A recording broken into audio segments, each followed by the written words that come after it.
I am going to begin the meeting. This is the April 4th, 2024 meeting of the Economic Community Development Committee of the Common Council.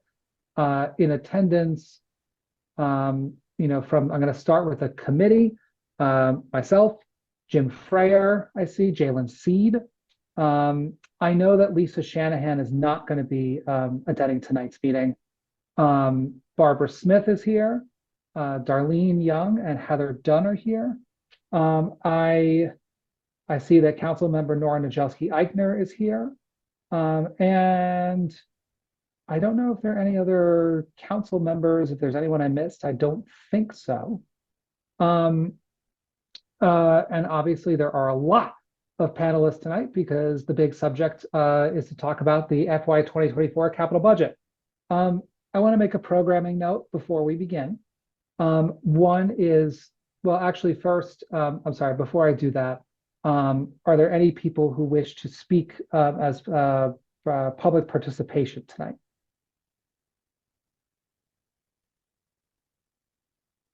If you're here to speak on the agenda, please use the raise your hand function. I'm going to start with Linnell Jones. And I just want to reminder before people start speaking, and I know it's 3 minutes and it has to be germane to something on the agenda. That's the rule for every committee. And if it's, if they are bringing something up that's not on the agenda, I am going to have to step in and either direct you to something on the agenda or end your speaking portion. So I just want to make sure that's clear to everyone before we begin. And Ms. Jones, if you're ready to go, your 3 minutes start now. Thank you. My name is Linnell Jones, and I've lived at 10 Point Road since the mid-'80s. My comments tonight refer to your agenda item to approve spending up to $166,000 on Indigo River for a strategic harbor RFP. You, the Common Council, the BET, and chairs of the Harbor and Shellfish Commission have seen my comments, my criticism of the process of developing this RFP without the Harbor and Shellfish Commissioners, and comments on the scope of work, full of questions actual experts, our longtime trusted consultant, and longtime volunteers already know the answers to. These comments were made before I realized Laura Kenny, senior planner in P&Z until 2022, very involved with the now infamous Norwalk Industrial Waterfront Study, is currently one of the senior women at Indigo River. Following the December Harbor Commission meeting where the scope of work for the already issued strategic harbor RFP was highly criticized, Jessica Vonacek and Steve Kleppen attended the January Harbor Commission meeting and clearly stated that they did not intend to pay for harbor knowledge we already have. It was stated Jessica and Steve would create a steering committee and include Harbor Commission members and at least one Shellfish Commission member to rewrite the scope of work for this RFP. Did that happen? Nope. Why? Do we really need this RFP as written, not including Manresa? The fact that this is ARPA money does not mean there is no opportunity cost. Money could be used to bond a school building. This RFP attracted only 2 candidates, maybe because the scope made little sense to experienced consultants. No, we do not need to pay a consultant to tell us where no discharge zones are in our harbor. All of Long Island Sound is no discharge. Yes, Norwalk does need ideas for Manresa, not even mentioned. Why say in a public meeting that you will include hardworking, honest, longtime volunteers and not do it? Now that enough signatures have been collected to have a public hearing about the Eversource lines in our harbor, will you be asking the city to intervene legally as Greenwich Legal did when Eversource lied to them, protecting their taxpayers? Ms. Jones, you're at 3 minutes, 30 seconds. I'll finish. Public trust will sink to a new low if you approve the original scope of work with your friend Laura Kenny's firm. Public trust will drop even lower if you do not protect taxpayers as promised in your October Common Council 2018 minutes. Think before you vote. Thank you. Thank you, Ms. Jones. Who is next, if there's anyone next for public participation? Next, we have Diane Lauricella. Diane, I am allowing you to talk now, so you should be able to unmute yourself. Good evening, Chairman Goldstein and the committee members and staff. My name for the record is Diane Lauricella, 21 Little Fox Lane.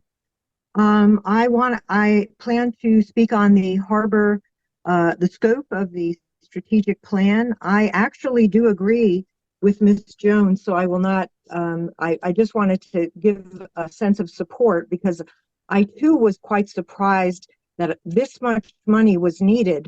I do feel there is importance in some of the additional items, but I also want to be assured that whatever amount of money is spent, that we update the current plan as well, but utilize the expertise of the volunteers and Jeff Stedman and others who have served the Harbor Commission and Shellfish Commission for decades. Just because it is ARPA money, I think I am going to now look and see and get a list of where our ARPA money went, because I do not think we should have allowed, the council, you should not have allowed this much money when we are in dire need of enforcement and an education plan on enforcement, which is quality of life. Now I will talk about the capital budget. I left my notes at home, but I do remember the main messages, and that is people are still suffering. Your constituents are still suffering from the pandemic. You must trim some of the following departments' budgets and use that money instead to pay for enforcement people and select staff that have been now frozen and cut, even those that were already ready to be hired. And that includes the following. By removing 10,000 here and 50,000 there in the capital list, you will accumulate enough so we can afford enforcement folks and other things for our quality of life. You can do this. Do not just take the mayor's recommendations. I'm sorry, it has not been scrubbed. So let's start with the art. I know I have just seconds to go. The Arts Commission. I love art. I once helped run the Sono Art Celebration actually with Miss Dunn years ago. Art in public places for 150,000. Donations from businesses are the way to go. Cut this by 100,000, and so they have seed money, but ask that they look at businesses and our corporations to fund their art in public places. PMP. I see Garrett's name. They do a lot of terrific work, but I looked at their Christmas list. Cut a lot of the projects and put it into staffing. The money can be used on things we need. Next, under I think ECD special events. You have like a few seconds to go, Diane. I'll wrap up. Thank you. $250,000 after some of the issues with the tree expenditures. Lockwood Matthews Mansion repair, $3 million.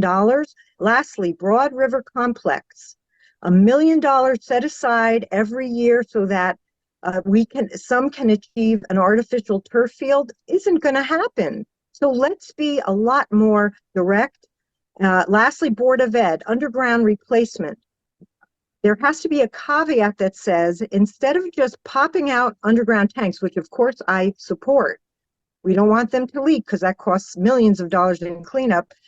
There has to be a caveat that Mr. Hodel must stop just automatically hooking up to gas, which is not sustainable, will never make us to green the city in the state, which I know is the desire of many of you.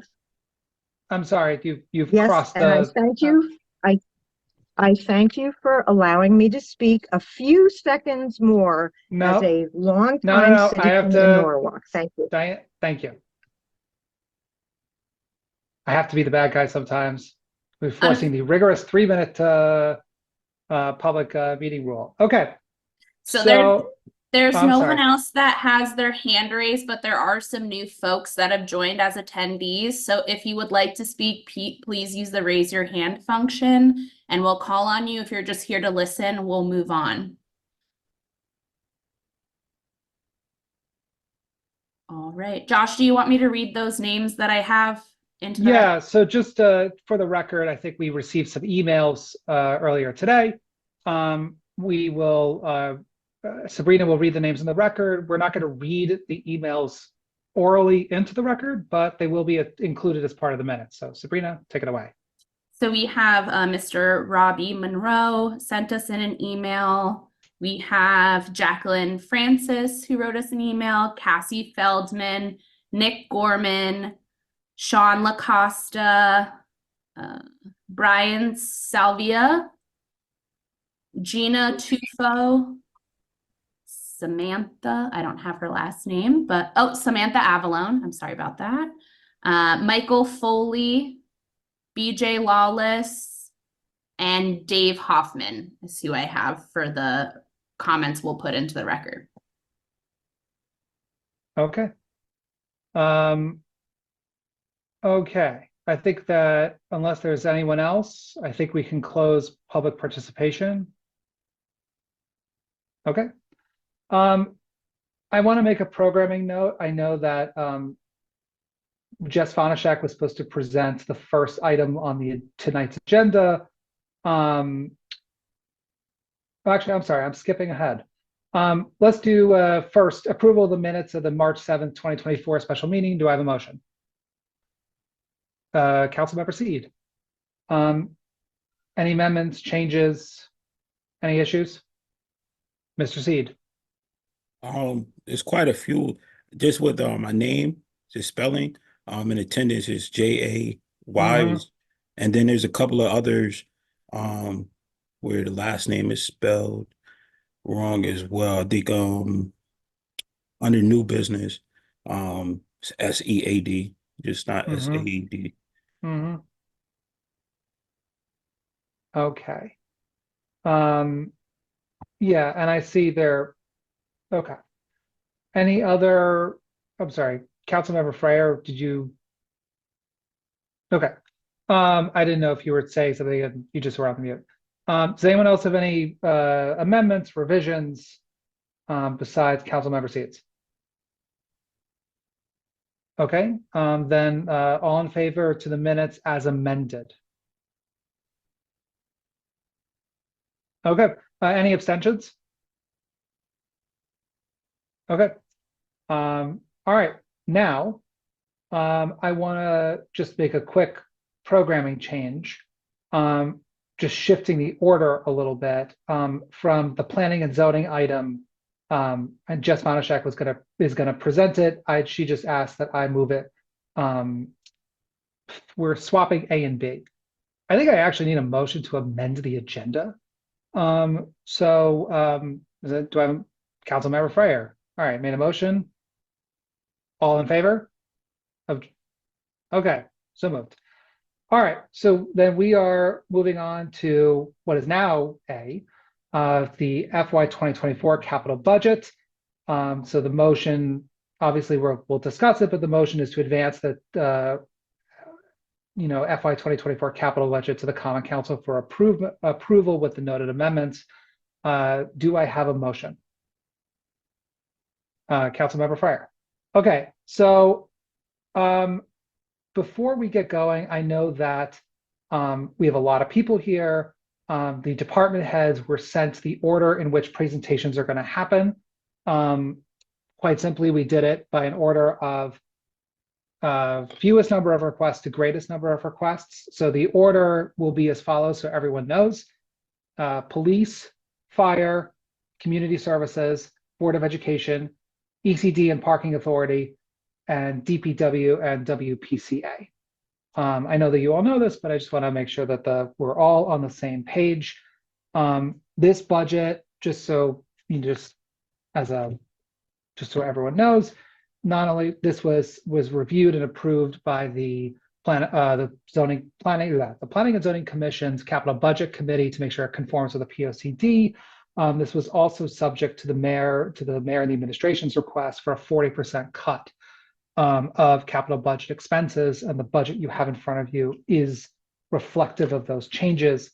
So I know that we have a lot to cover, so unless anyone has any questions or anything to begin, I'd like to hand it over to Chief Walsh.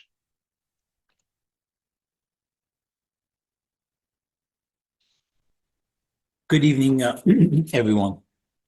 Yes, for our capital budget request for the next fiscal year, the first item is cars and vans. It's a traditional request on capital budget. This year, the mayor's recommendation is for $657,000. Currently, as we continue the replacement of our fleet, which was aged, we've been successful in doing that. We've purged we're up to 30 cars of our older fleet and been able to auction some of those. And we're still in that process. So with this recommendation, this will allow us to purchase 6 cars. The car price this year after upfits is $85,000 per car. The prices have jumped tremendously from last year. Probably $15,000 per car when we're all done getting them to headquarters with the upfits and the purchase of the cars. This will also allow us to purchase 2 more electric cars. With this, we're in the procurement process of buying 2 electric cars for our school resource officers. We already have the back end electronics installed at headquarters. We're waiting for the charging station, which should be hopefully in by 30 days. And I've worked with Vanessa at DPW and Mr. Livingston, and we are in the process of ordering 2 Tesla Ys, and that will be in this year's budget. With this capital upcoming July 1st, we want to expand that for another 2 electric cars, bringing it to 4. So within 1 year, we've been able to vastly increase our agenda of increasing our agenda for green cars for the police department. We did sit down with Tesla, and they have a very affordable price for those cars for government pricing. 600. So our request for cars and vans is $657,000. The second item is motorcycles. That request is for the purchase of 4 BMW motorcycles. At one time, the traditional police motorcycle was the Harley Davidson. Approximately 8 years ago, we went to BMW motorcycles. They're less expensive. Those 4 motorcycles are assigned to the traffic units among certified operators. They go through a very extensive course to become certified operators. Since January 2023, the police department has made just shy of 11,000 car stops. We've seen almost a 180% increase in car stops, probably leading to a correlation in the reduction of traffic accidents. We were recently recognized by the Connecticut DOT and Governor Lamont for our efforts in the city of Norwalk in reducing car accidents, and reducing especially accidents with injuries and fatal accidents. And that's probably a direct correlation with some of the traffic enforcement that is going on in the city through our traffic unit. And those guys are responsible for about 80% of that data right there. So they have been doing great work. Most of our motorcycles right now are 8 years old. They have a lot of miles on them. 2 of them have been repaired due to accidents. They are public emergency driving vehicles, and they are in need of replacement. We have been in the past couple of years spending some money on repairs and sending them back to the BMW dealer on items other than general maintenance. So they are in need of replacement, and we will get probably another 8 to 10 years out of this next fleet of motorcycles, if approved for the next fiscal year. The third item is the safe boat repair. Our current Marine 2 is a 2005 safe boat. It is probably the workhorse of the fleet.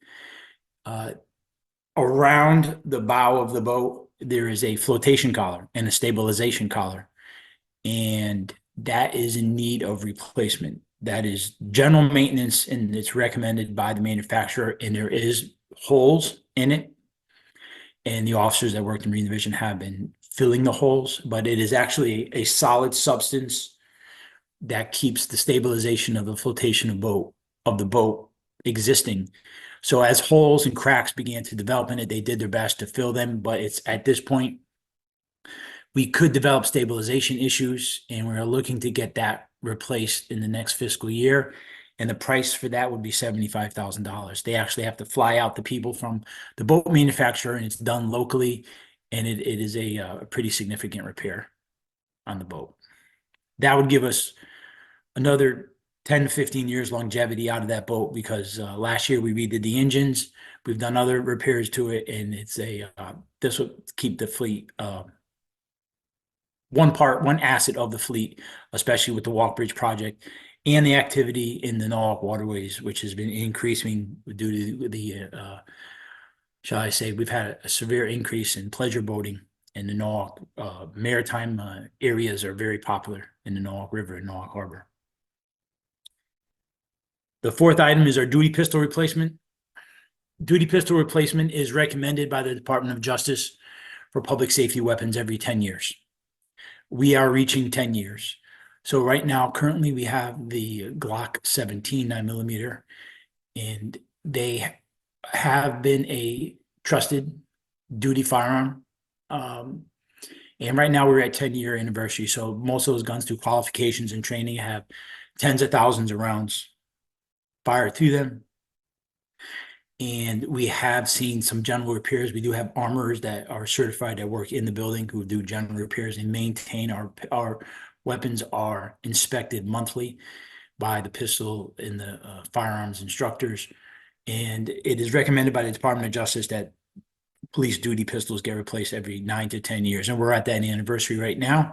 So we are requesting $105,000 for that duty pistol replacement from another purchase of Glock in a new model remaining with the 9mm model. And the last item is the purchase of a Safe Boat Defender for $325,000. Currently, last year we decommissioned a boat. We have a fleet of three vessels, excuse me. One is a 1991 Thomas Marine, is the big aluminum boat. It is currently 33 years old. It is still working and it's in good working order. It's a diesel. And we've done a lot of repairs and upkeep and maintenance on it throughout the years, and is still working properly. Our second boat is the Safe Boat that is in need of repair that I mentioned in item 3. And our third boat is what they call a rib, an inflatable rib. And that boat has undergone a lot of maintenance in the past 2 years, and it needs to be decommissioned. There's actually cracks in the floor. The engines are in continual need of repair. And it is just not viable. We are using it just as an emergency backup currently. And with the existence of the Walk Bridge project, our Marine Division officers are working every single day with the Walk Bridge project. They are there for safety. We have workers on the bridge working every single day. In regards to the Marine Division last year, they were very busy. 310 calls for service, 37 rescues. They gave over 67 infractions. They towed 17 vessels and they had 17 emergency callouts. So right now we would be looking to decommission one boat and have it replaced with the Safe Boat Defender, which is a 23-foot center console boat specifically designed for public safety response. And that boat is a 20 to 25-year boat with proper maintenance. Thank you, Chief Walsh. Are there any questions from council members? I just want to also note for the minutes, council member Johan Lopez is in attendance. To be honest, I don't know exactly when he got to the meeting, but I think it's been at least a few minutes. Do any council members have any questions? Council member Smith. Thank you. Good evening, Chief, and thank you for that information. Do you feel that the department is the department's needs are being met by this recommended budget? Yes, I do. Okay. This will get us over a hump and major the priorities that I did and myself, Deputy Chief Blake, realized since last year that we've been working on that need to be done. And I know that the car replacement has been a significant expense of the city in the past year, but there was a lot of work to be done. And we were driving a lot of vehicles that needed to be replaced. And the officers are responding with the, shall I say, the support that the city has shown the police department, and it is responding in its response to calls, its self-initiated activity, morale, and such. Great. Thank you. Councilmember Freyer's next, and then Councilmember Young. You're on mute. Thanks very much, Chief. What are we going to do with the displaced cars, motorcycles, and particularly the pistols? What happens to those? Well, we work with procurement, Sharon Connors, and purchasing, and all the vessels. Last year, the vessel that we decommissioned was auctioned off, and I believe the city went back to general fund. We got $9,000 for it. It was not, but it wasn't in good shape. We just recently auctioned off in the fall before Christmas. We auctioned off 21 cars. Some sold, some did not. Some had to be brought to the junkyard. Right now, we're amassing another auction right now for the vehicles that have been replaced since January, and all those vehicles are in the queue to be auctioned off. So some money does get returned. In regards to the duty weapons, we get an actual rebate or shall I say some money from the dealer by trading those weapons in back to the distributor to offset some of the cost. Okay, so the cost that we see here are net costs. Yes, Okay, great, thank you. you're welcome. Council President Young. You're on mute. Thank you. Thank you, Chief, for your presentation. I have a question about the motorcycles. So are there two? There's only one, right, that you're requesting? No, 4. So they're 4 at what cost? But with upfits, I think out the door, just the motorcycle is $28,000 a piece. So And by the this- time we get done with the upfits and the rest of you have to understand every motorcycle has a modem. Every motorcycle has a ticket printer. Every motorcycle in that back thing actually has a mobile data terminal where the officers can open up and actually write the tickets. So the same laptop that you see in the patrol car is actually mounted in a case in the back. So when the officers pull over a car, they don't hand write the tickets. They open up this case and there's a little laptop there. So they're quite intricate. There's a lot of equipment on those things. So when we're all said and done, they're expensive units. And so could you do with less, of course, right? And so you have how many right now? We have 4, and we're looking to replace all 4. Okay. And will those be part of the auction too? Are you selling those? Yes. Okay. Yes.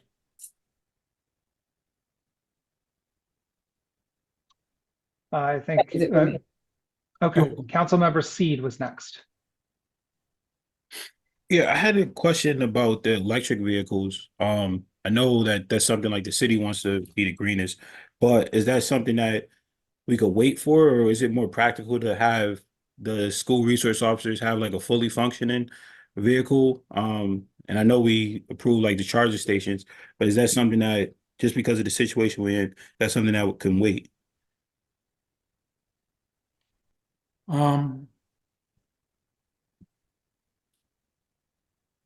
It's sort of been, shall I say, the direction from city leadership that I've been following and the department heads have been following. So we have sort of pursued this in the past couple years as I was deputy chief, now chief. And this process of the electric cars, we've been working on a long time. So we actually already paid the electrician to come and install this. And the actual power head for the charger will be installed once it comes delivered. So I think that we've already begun that road. It's right now, it's a difficult question, sir. I've gotten direction to pursue that as an agenda for the city. And that's why we met with Tesla and we're buying 2 of them for the school resource officers. Because that is shall we say, a good application for them because it's not a big demand for an electric car for the school resource officers. They go from school to school and there won't be a big demand like the regular patrol vehicles who go from call to call and they're hot seated. Our patrol cars are hot seated, so that means they never get cold. They go from shift to shift. In regards to next year's purchase, That was more or less the direction I was given. Thank you, Chief. You're welcome, sir. Okay, does any other council members, committee members or not, have any questions for Chief Walsh? Just before we move on, I just wanted to say, I actually wanted to commend you for putting electric vehicles on the list. And this is something that we've been talking with you about for a long time. I think I've actually personally annoyed you about this. But I really appreciate the move to making a greener fleet. And I know that you guys work really hard to keep us all safe. So Councilmember Young is Yes, on I mute. do have a question for the chief, and it just came from what Mr. Seed said. So you said these cars would be used for the resource officers primarily?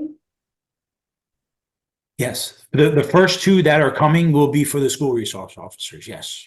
And so then after that time, which is 3 or 4 o'clock, will it be utilized by other police officers, or is it strictly for the resource officers? Well, the school resource officers do other things besides just go home at 3 o'clock. They attend a lot of meetings. Some of them are cadet advisors, so they work with the cadets. Our idea was to more or less, we've expanded the role of the SRO to include some of the sports games. So they're there during the sports games, not only home and away. So one thing that I felt it was important that, like, when the football team travels to another town to play football, we have a school resource officer just to, support the team, just make sure, hey, because I've seen that done in other jurisdictions too. So they do other things besides check out at 3 o'clock at school closure. So they have varied duties. Thank you. You're welcome. Councilmember Seed. Yeah, to that point, I think we should be green, but I know like Westport or Fairfield, they have like a Tesla and it's kind of just like there for like photo ops to say that they did it. And that's my only objection to it, is that if the technology isn't there to be a fully functioning police vehicle, then I think, especially in the situation that we're in now, that's why I would have objection to it, because I think we should handle the needs. And I know getting green is important, but if this can't provide a police officer with everything it needs and it's only used to pretty much go around the schools and events and things like that, even though the school resource officers are important and I love them and I'm happy that they're there, I know that it's a initiative of the city, but I just question the need for that right now, especially if the technology isn't there to fully provide police officers with everything they need. Understood. Okay. Chief Walsh, anything else before we move on to the next department? No, sir. All right. Thank you very much, Chief. Thank you. From one chief to another, Chief Gatto, the floor is yours. Thank you. Good evening, everyone. So I will also run down the list. It's 8 projects we put in for, and I'll start with the most expensive project, which we put in the budget last year, and we were cut. It's the station, we call it the Station 4 addition and renovation project. I don't think I need to go into detailed explanation because I'm sure all the Common Council members are aware of it. But from last year of $2.5 million to this year, $3 million, we were promised last year. It got cut this year. I'm going to put it back in again next year, and that will probably rise another 500,000 or so because of inflation and supply materials. I could stop if answer questions specifically on that if you want. Why don't we run through the whole list, and then if council members want to ask questions, I think that's a good practice here. And I also want to recognize that Deputy Chief McCade and Assistant Chief Mark Conti are here with us as well. Right, they're both assistant chiefs. Assistant Chief, I'm sorry. That's okay. So the second one is we're putting in for a ladder truck to replace our 2000. We have a 2009 truck in service right now, and that would become our spare vehicle, and a 1995 65-foot ladder truck would go in surplus. And this is a replacement of a new 100-foot ladder. So because the industry is taking a very long time to deliver a vehicle, we would like to put this in as a placeholder, primarily to guarantee the price and to guarantee that we get a delivery within 4 years. We put in $2.5 million for that, and we did not get that either. And just to make a note that, so everybody understands, there is no charge to the city of Norwalk until the vehicle rolls into the city. So we just want to put a placeholder in there. Unfortunately, Sharon Connors has said that no purchase orders can be written unless the account is fully funded. Maybe that could be changed. The third item is what we call the station overhead door replacement. We have 5 stations plus an apparatus maintenance garage. We have a total of 16 overhead doors, which some are original most of them are original to the building. Some have been repaired along the way. So we put in, requesting $320,000 for that account. Next is we're looking to replace our shift commander vehicle, which is what we designate as Car 2. That is a 2009 command vehicle right now. It responds to every single motor vehicle accident, every structure fire, anything that involves more than one piece of apparatus. We're looking to, that is a $156,000 price. It's a F-250. Continuing with vehicles, the Fire Marshal Division, which has 8 full-time members and 3 part-time inspectors. We're looking to replace 2 of the 2012 Ford Escapes. And the last few years, we've been lucky enough to pick up some Ford Ranger pickup trucks. And that's what we plan on doing this year, to replace 2 of the Escapes with 2 more of these with the Ford Rangers. Pretty much falls in line with NFPA recommendations to provide a barrier in the vehicle from if they get contaminated gear for firefighting gear and tools. And that's $100,000. The next one is SCBA vehicle compressor, which stands for self-contained breathing apparatus. This is a new item, $250,000. This compressor will be mounted in our rescue support vehicle that was approved last year. It's a mobile compressor system that will be brought to any scene where these air cylinders have to be refilled. NFPA has changed the standard for their self-contained breathing apparatus, air cylinders, and their packs. So they go into what they call an alarm, which triggers the firefighter has to know that he's got to get out of the building at that point. And that alarm is now triggered at just under 50% of the bottle. So instead of getting a full 45 minutes of the bottle, you're lucky if you can get 20 minutes out of a bottle and it has to be refilled. The real main concern, or the big benefit of this, is this could be done on scene. The old way, which we have now, is we have to either get the mechanic, or have another company go and pick up one of the pickup trucks that could come to the scene, pick up all the spare bottles that have to be refilled, bring them back to the station, refill them, drive back to the scene once they're filled. And if you have a large event, that could go on for quite a long time. So it definitely save us a lot of time and effort if we could get that approved. Every year we put in for building repairs because we have the stations. This year we're asking for $50,000 because of increases. We also put in $100,000 for an upgrade to our Emergency Operations Center media equipment, which is now 10 years old, because that building is 10 years old. But we did eliminate that out of the budget, and we're going to put that in next year. So I'll take questions from everyone. Okay.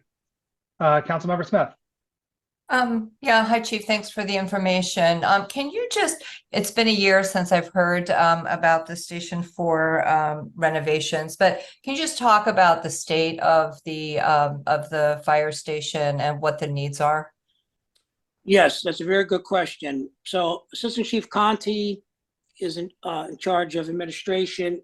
He's been working on that project diligently, working with the architects, et cetera. So I think Mark could answer that pretty well. Hey, good evening, everybody. So yeah, the current state of the station, the building was built in 1960s, and it's had only minor repairs throughout. Right now, currently, and this, just to name a few things right now, we have multiple floor tiles throughout the building, which we're assuming at this time, it's unconfirmed asbestos tiles, but they're all coming up through the building, chipping, and they're throughout the building everywhere. We have issues with the main bathroom, actually both bathrooms, but the main bathroom, there's no exhaust. It's improperly exhausted, and we have mold that we repaint the ceilings, the mold comes back. The tiles have all cracked, which is the water's getting behind the actual into the walls now as well. The roof, I repair multiple leaks a year on the roof, and if you walk through it, you'll see many stained tiles, and that's caused a bunch of issues. But we're constantly patching that roof. It's never been replaced since the original. That included is the soffits. We have multiple rodents in the ceilings now, and that we've been exterminating. We actually hired another company to come and exterminate to actually find the rodents out of the ceiling, and the firefighters are actually hearing them running around. And same thing with the basement, they're coming in. All the old windows are in really bad shape right now. There's absolutely no R value with those old glass single pane windows. The ventilation system right now is this is similar to what we did at Station 1. It's not up to code. There's no makeup air. It's an improper ventilation system, so you're not getting any air exchange within that building, and you can tell that's part of the mold. That's part of the issue. So all of those things are the current conditions. Obviously the doors, like the chief mentioned, that would be part of the other that we can replace, but that's the main, I would say, the main part of the actual condition of the building. Thank you so much. Can I just ask, I've sort of lost track of where we're at in the capital budget, but you presented this to the BET? Yes. Okay, so you have already presented. Okay. Yes, and last year too. Yeah. Okay. But I just want to reiterate, yes, the building is 1967.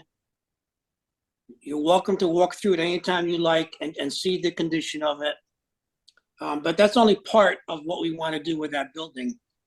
To me, more importantly, right now, that is a one-engine station. There's 4 members there.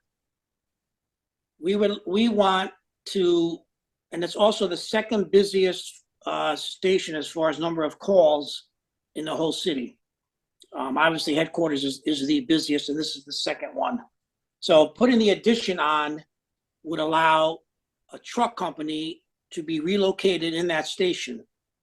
So you would go from one engine with 4 members to 2 apparatus, an engine and a truck with 8 members, just doubling the number of personnel, doubling the equipment. I can't tell you what that will do as far as getting there quicker, getting there, and be able to do more when they get there. They don't have to wait for somebody from Station 2 or from New Canaan Avenue to come to help them in that area. And that is a very large district on its own. So to me, that's, yeah, the building needs work. So this would Okay, be a way to tackle both of the problems at the same time. And the fire protection in that district would double. Every time engine 4 goes out on a call and there's another call right after that, there's nobody there. So either Van Zandt Street has to come all the way across town, or New Canaan Avenue has to come all the way across town to be able to respond to the next call. Yeah, So- this is really, like the chief said, this is the hinge pin of our relocation, because this will allow, we don't currently have a ladder company on that east side of the city. We've got our ladder resources and our rescue resources on the west side there. And this will also allow the rescue company to move up to the Broad River to replace the ladder company and give us that coverage in 3 stations instead of just 2 on one side of the city. All right. thank you for the I'm information. sorry. I hear your frustration. I hear your frustration. Councilmember Young. Thank you. Chief,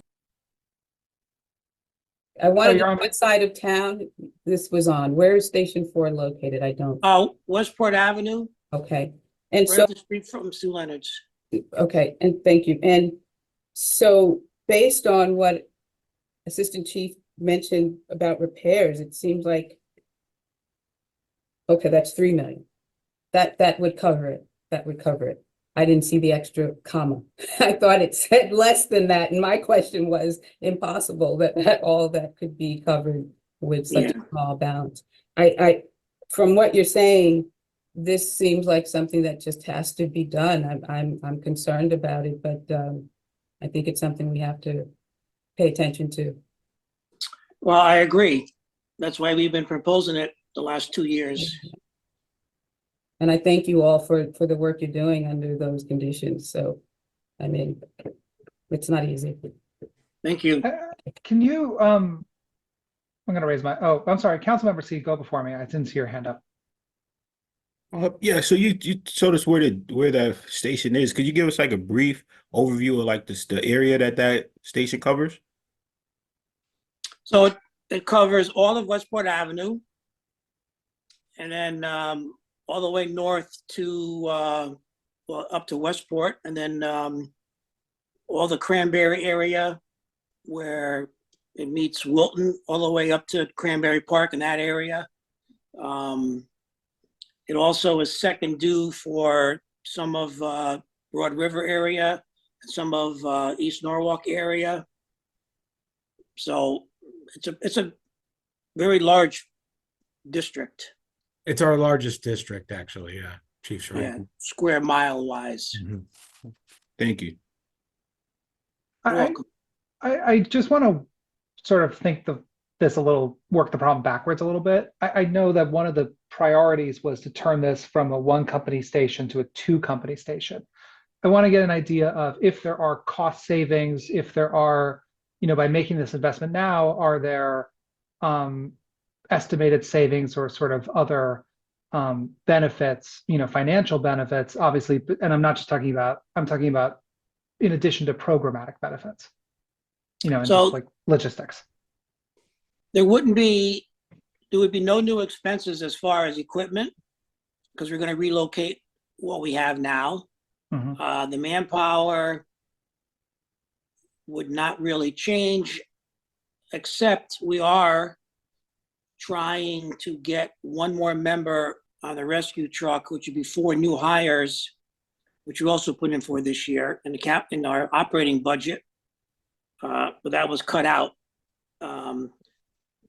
That would really fulfill the whole complement. Everybody would be a 4 member piece of apparatus, depending on what they're on.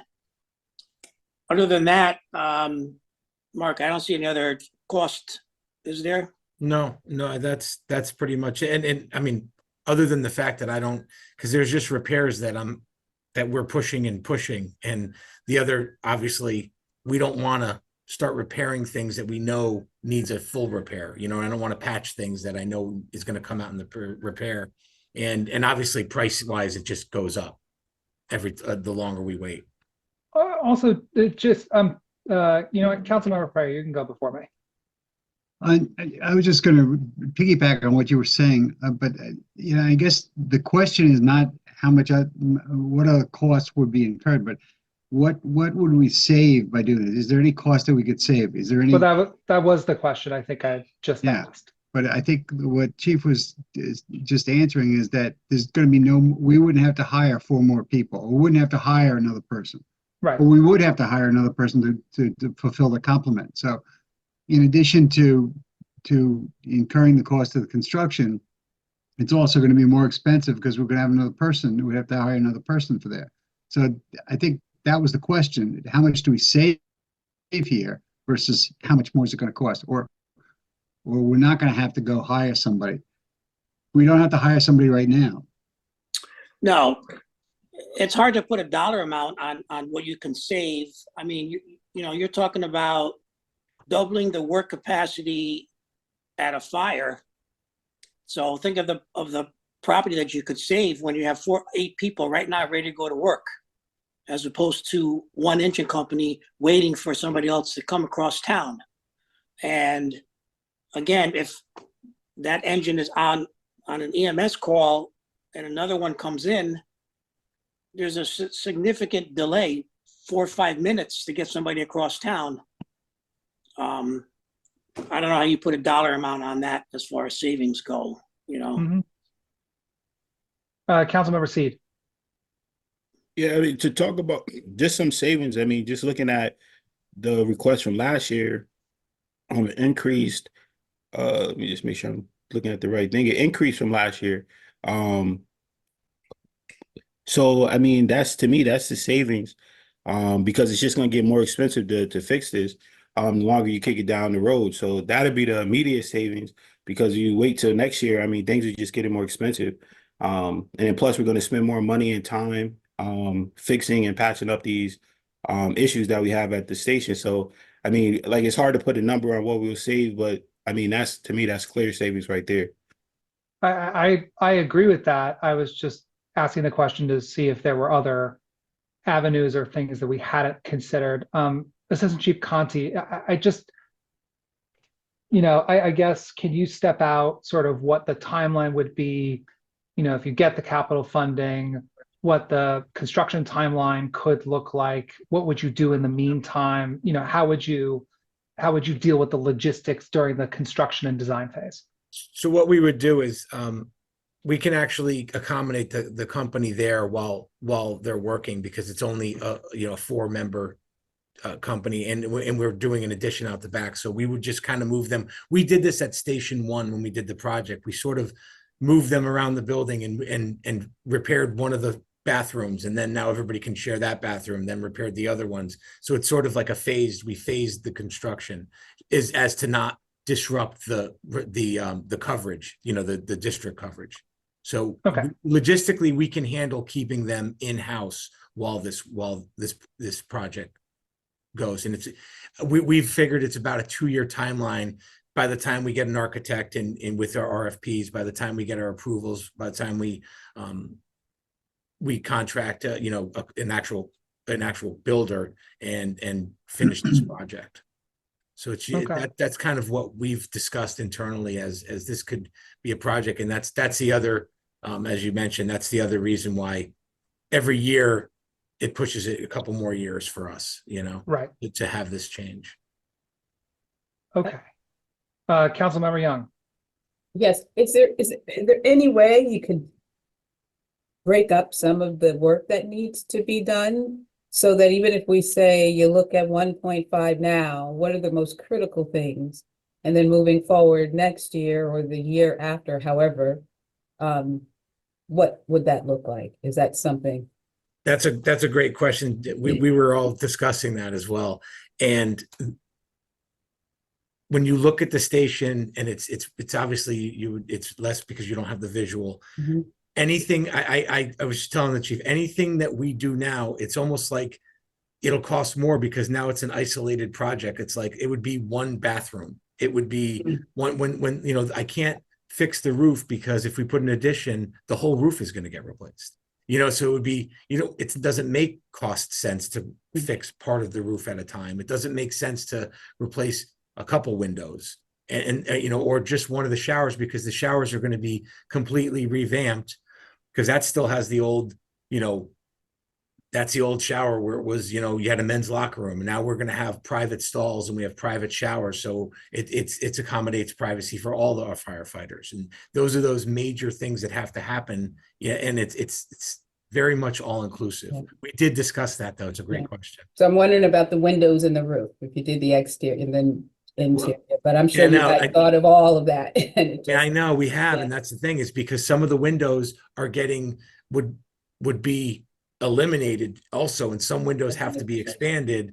And same thing with the roof, you would redo the whole roof, because it's going to be a whole one flat roof. It's a 1-story addition, so it wouldn't make a lot of cost sense, even it wouldn't make a lot of construction sense, but even cost sense to do half the roof at a time, that's the issue we're at. And then in addition to that, just the longer the project gets put off, of course, if we start to do it piecemeal and it begins to take a little bit longer, in addition to the extra expense, we'd be putting off that relocation of the company. So you would be putting off providing the additional fire protection and the additional emergency medical services to that very busy, very large district, as the chief said. Thank you, gentlemen. Okay, do any other council members have additional questions about this or any of the other fire items? Seeing none, thank you all. I'm sorry, Councilmember Seed, I just saw your hand. Yeah, sorry. The other thing was the fire engine. I think the way I see it, there's no cost to us until the truck rolls out. We wait, it takes 4 years for the truck to get here. We push this off another year. And if we don't do it next year, then we're looking at 5 years before we get that fire engine in a growing city. I mean, kind of, I think. I really appreciate that you just brought this up. Yeah. Sorry that I did. I think that is kind of not thinking about what we need. I mean, I'm not taking a stance on development, but we have so many apartments going up. And I think we need this type of stuff in a growing city. And I think that that's important. So I mean, it's no cost, and I don't know the process of getting this in without funding it. But if there's no cost to us right now, even if we like partially fund it, we split it up in 4 years. So by the time it comes, we have the full money in that account. To me, it doesn't make sense to keep kicking the can down the road for something that's not going to cost us anything this next fiscal year. I think that rationale is quite sound. The thing that I don't understand, and Chief Gatto, I did see your email from earlier today, about this. I don't, and I know it's a little not fair because we don't have Sharon Connors on, but the question I would have is, is that just a good sort of budgetary practice response? Is, a purchasing practice? Or is that something we are required to do, like under city code or under the law? So if you do send essentially the, agreements saying, the purchase order saying we will purchase a fire truck for 2.5 million, even though we won't actually have to deliver payment until 2028, I don't know if we are legally required to do that this year or if that's just good practice. I don't know if you know the answer to that question or not. I don't know legally how the purchasing department runs their department. I just didn't know if you were familiar with that issue or not. And I No. said, I realized it's unfair that this is not your department. So But historically, whenever we put in to buy either a fire engine or a fire truck, which are big ticket items, prior to COVID, and Ed knows the manufacturers better than I do even, the turnaround time was sometimes 1 year. So you could put an order in and you would get your delivery next year. And it would be, okay, we'll put it in the budget, we'll get approval, we'll order the truck and we'll get it in 1 year. Well, of course, supply issues, manpower issues, all kinds of crazy excuses. We're now up to 4 years to get delivery. And has that been expressed to you orally, or is that something you received in writing? Like, do you know, is that 100%? Or We have it, could it be the case that you send in the letter and then all of a sudden they say, hey, we have it ready in 2025? well, we have 2 fire engines right now that have been on order for how long, Ed? A little over a year, and we haven't yet done even the pre-build meeting on them. So that's, that it's right on track for the multi-year delivery, based on our experience with that company. And it's not just one company that we deal with. We'll go out, we've been out to bid in the past, and we've talked to different companies. They're all in the same boat, because of supply issues, because of skilled labor issues. They're just not being able to turn these trucks out. It doesn't really matter what nameplate is on it. This is how long it's taking. So, and it really is unprecedented in our history that we've been in this situation. And that's why we're trying to find a resolution to keep, prevent us from having to keep bumping these projects up, because the fleet is aging, and you get to a point where it's no longer safe for these trucks to be on the road. We need to be able to replace them in a timely fashion. Yeah, if we knew we can get delivery next year, we wouldn't even be talking about it now. Sure. We would put in the budget maybe 2 years from now. But Mhm. because we know it takes so many years, we like to start the process now. So we're not catching up. Right. That part I understood. The part I was less clear on, and I think now I have some more clarity on, which is the confidence that it would take this long for the deliverable to occur. Mhm. And I'm obviously doing this without full knowledge of Sharon's rationale for having the account fully funded before we write the purchase order. So, okay. And I just want to also know for the record, I see Council Member Melissa Murray is in attendance. I don't know exactly what time she arrived, but she is here. I arrived at 6:05. I emailed Sabrina. Thank you. Aha. Okay. Sorry, there's a lot of people on tonight. Does anyone else have any questions for Chief Gatto or Assistant Chief McCabe or Assistant Chief Conti? Councilmember Fryer. I just had one quick question for Chief Gatto. Have you looked at other smaller size fire trucks or fire engines? In Europe, you see a proliferation of smaller fire engines. And with what's going on in, for example, our complete streets, our building that's going on in the city, we're getting denser and denser concentration of buildings. We have narrower streets, which facilitate, or it's better to have a small fire truck rather than a large fire truck. Have you looked into that at all? Well, that's a good question. You have to consider, when you say by smaller, when you take a fire engine, for instance, they carry 750 gallons of water. If you were to try to say you want a 350-gallon tank, by the time you stretch the hose out and charge it, you already ran out of water.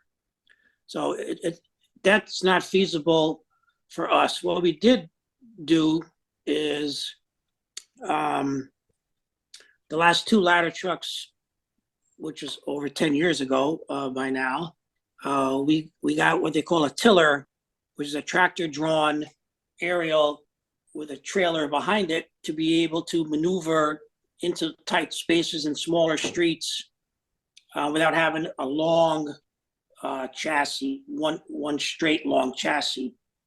The ladder that we're looking to replace, the ladder truck now, for the size of the buildings in Norwalk and where they are in relation to the street, it's a 100-foot ladder.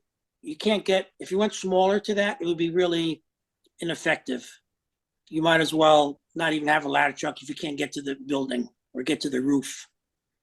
So I know what you're saying. It'd be nice to have these little trucks running around, but feasibly, it won't work for firefighting.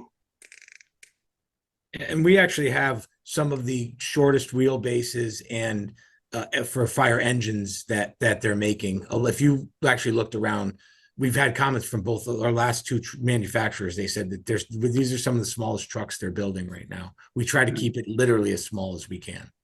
Yeah. I mean, That's they a good point to point. this, they point to the proximity of the buildings being close to each other. And apparently it doesn't seem, in the article I read, was that in the United States, we have, and it's still going down, the lowest fatality rate due to fires, including single-family houses and apartment houses. Even those with only single entry, as opposed to what we have in most apartments now. You've got multiple exits and entrances. And so they're pointing to the fact that the wave of the future seems to be smaller fire trucks that can get around in those tight areas. And with the proliferation of sprinkler systems and better sprinkler systems in some of the newer modern apartments, that the fatality rate has dropped dramatically, particularly in the US. Yeah, definitely with early warning devices and sprinklers have certainly saved a lot of lives. Okay, I was just curious about the small ones. All right. Thanks, Chief. Okay, you're welcome. Okay, any additional questions? Going once? All right. Thank you, Chief and Assistant Chiefs. We really appreciate your All right, thank you everyone for listening. presentation and I'm just saying, thank you for listening. all right. Have a good night. I know you're No, pretty thank busy you. tonight. Thank you. Thank you. We're moving right along. Community Services is next. I see Chief Lamont Daniels. Lamont, you're on. Hi, good evening, Chair. Good evening, committee members. I'm joined tonight by Bill Natick, who is our ADA officer, Deanna Demore, who is our health director, and Sherelle Harris, who is our library director. As you can see, per the mayor's recommended budget, we have come at $432,405 for this year's capital request. There are 10 items on the that we are requesting. And just to summarize, and each of them will take their piece respectfully. ADA compliance, we continue to work to get our city properties in compliance. So this is a continuation, and Bill could speak to that plan. There's some renovations at our public health department that are well overdue that we are seeking to put forth. And then at the library, a lot of technology moderation and safety issues at the library, and some upgrades that we are put forth. So with that said, through you, Chair, I'll introduce Bill. He can speak to the ADA, followed by Deanna Demore, our health director, and we'll close out with Sherelle in the order that they are written, at least the way I see it on my report. Bill, Okay, can you hear me? I see you. I can hear you. Hopefully you can hear me. Yes, we can. So thank you for having me. I'll try to keep it brief before I present the items that we need or the items that we're requesting. The Civil Rights Division of the Department of Justice requires that municipalities comply with the ADA, which is, as you know, a civil rights law, not a building code. However, the Department of Justice created the U.S. Access Board, which in 2010 created their standards for accessible design, which is built into the building code. Parts of the requirement of the Civil Rights Division of the DOJ was for municipalities to conduct a self-evaluation of their services, policies, and practices, and make modifications necessary to comply with Title II regulations. So in 2013, the city of Norwalk paid for that self-evaluation and transition plan. That plan is now 11 years old.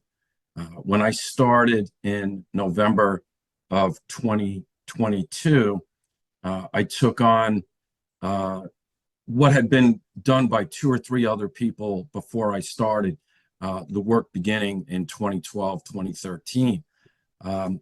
Excluding school properties, City Hall has the best rate of completion for removing architectural barriers. So to kind of summarize what I do, it's my role, which is designated by the DOJ, is to identify, prioritize, and then manage projects that still remain on that list from 2013, and work to remove those architectural barriers to provide equal access to our programs and services. So good news, bad news, City Hall, including the projects we're working on, out of the original list from 2013, our completion rate is 86% of those projects for City Hall, not including additional projects that I have noted that were not identified back in 2013. That would bring us down to 78%. The remaining city properties, buildings, facilities, parks, other than schools, our completion rate for what remains on those is only 34%, which means that we've got well over half of those projects that are still hanging around from 11 years ago that are literally barriers to equal access to programs and services. With that in mind, what my goal is, it's funding projects and it's managing those projects, but it's for the good of the city. And it's also a requirement of the federal government, who has yet to come knocking on our door to audit what we've done and how much work we still need to do. It may be time to do another compliance and transition plan in the next couple of years. But just to bring it to your attention, a counterpart for the city of Stamford just sent me notice that the city of Santa Fe, New Mexico, is under litigation from the U.S. Department of Justice for non-compliance and for not completing their transition plan. So they're currently under a waiver to get it done in 90 to 180 days. And if they don't, then they face the potential for civil suit from the federal government. So just to kind of put that out there and put things in perspective. With that in mind, projects that we're looking to fund beginning in July begin with a part of City Hall that's been really underutilized and overlooked for a number of years, and that's the concert hall. We're currently funding the construction of a ramp at the front of that concert hall because the city is reconstructing basically the front terrace and the steps. So as that was taking place, we thought it made sense to provide equal access to that entrance of the building. While we were looking into doing that, I noticed that it's pretty common for school functions that use that part of the building to drop off students at the Sunset Hill Avenue side of the building there, and there is no accessible route into the building at that point. So now that we're making that route accessible, one of the requirements and one of the items that was pointed out in 2013 was the bathrooms are severely outdated in that part of the building. Those bathrooms probably date back to the original 1938 construction of the building. They contain no accessible features whatsoever. You couldn't get a wheelchair through the doors. The doors, I think, are 28 inches wide. And it's been, I get it. It's been overlooked for a long time because it's going to be an expensive project to take on. It wouldn't be unusual for a project like that to run to $200,000 to reconstruct both the men's and the ladies' room at that concert hall lobby. That could be done for a lot less if we try to pick away at it and be conservative, but it still needs to be done one way or the other. The problem is with that old part of the building, once you open it up, you're kind of opening a can of worms. There's going to be asbestos, there's going to be lead, there's going to be issues. We will try to keep it as conservative and frugal as possible, but we do need to make that area accessible. We are adding additional seating that's required for the concert hall. With the total number of seats in there, we currently have 4 wheelchair spaces. The federal government requires that we have 10. So once that becomes an accessible route, we can reopen the seating in the rear of the auditorium, add some additional seating in the front. And I believe since really that part of City Hall is literally the flagship of the city of Norwalk, it would, the entire city would really benefit by putting some attention there. It's really been neglected, and it's 90 years since anyone put any funding into that. And if anyone's been out there, the water fountains are shut off. It's in pretty sad shape, and it's well worth putting some effort into it. The other project we're looking at funding with ADA funds is regarding accessible route, and that's at the Yankee Doodle Garage. Again, 2013, there were numerous items that were barriers to accessibility there. Being able to access the payment kiosks. They're located on curbs that are out of level. Curb ramps are way too steep.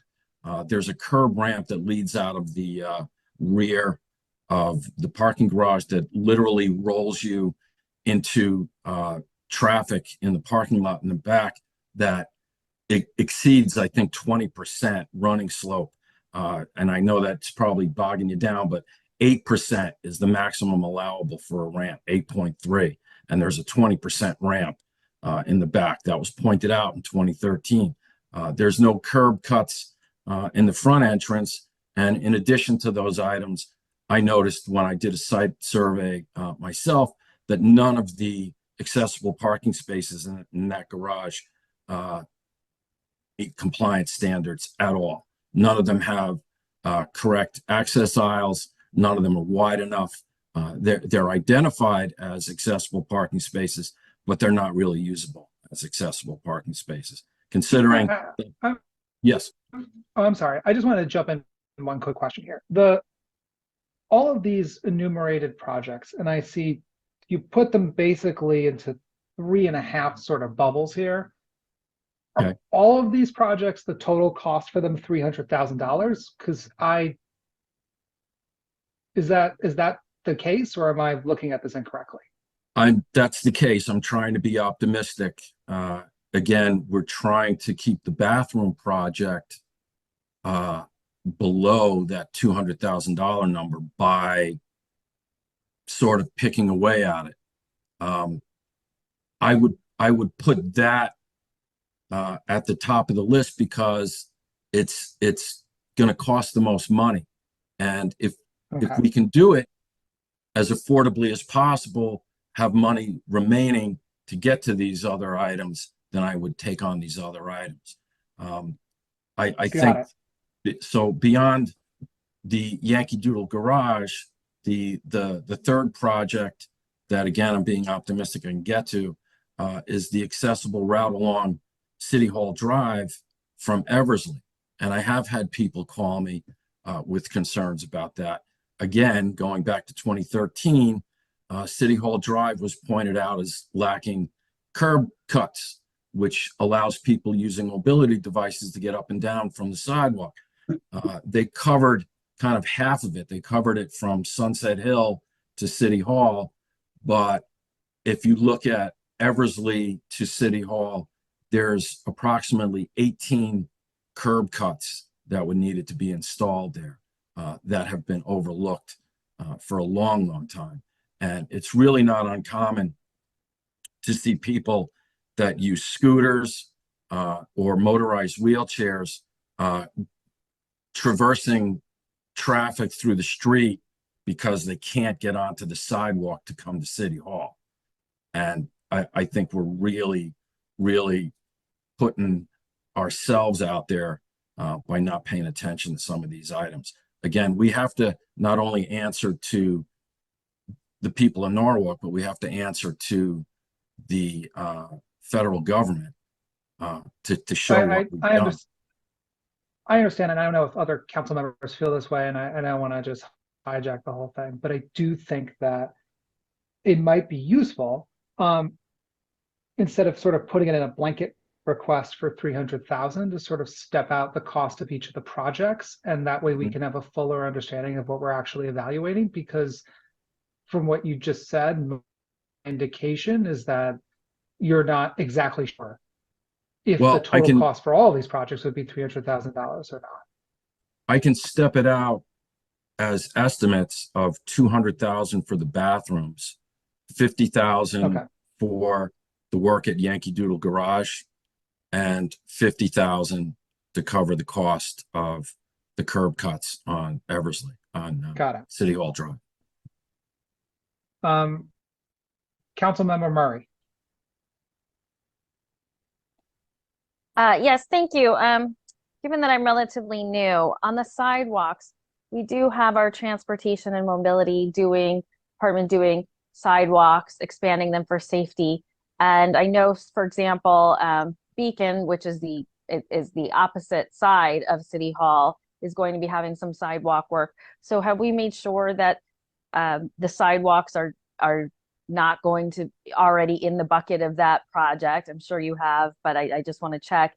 And I know that when we're doing these new sidewalks for safety and things, we must be considering that there's mobility for, ADA compliance. So are we ever double dipping by accident? Not in this case, no. The TM&P doesn't have any plans in the near future to do any work along City Hall Drive. City Hall property and the surrounding property to the health department is usually covered by Guardian Property Management. So, for instance, one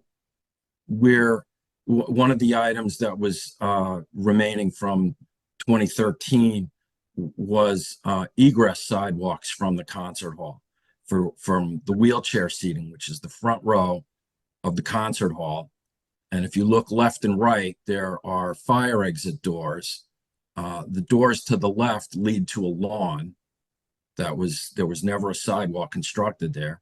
The doors to the right lead to an incomplete sidewalk that ends in the middle of the lawn. It was identified in 2013. So we brought that up as potentially a project, since DPW actually has jurisdiction over City Hall, but they have so many other projects. They're spread elsewhere. By way of Guardian and purchasing, we put the project out to bid to a private contractor, and that's pretty common. Thank you, Councilmember Fryer. Yes, thank you. Bill, in the book that we were provided, it indicates the 300,000, and it goes through all the three different items that I think you're just talking about. Is that a complete list in the book that I looked up? This is an email, I guess, an email from Ms. Estrella to Agnes Kawai.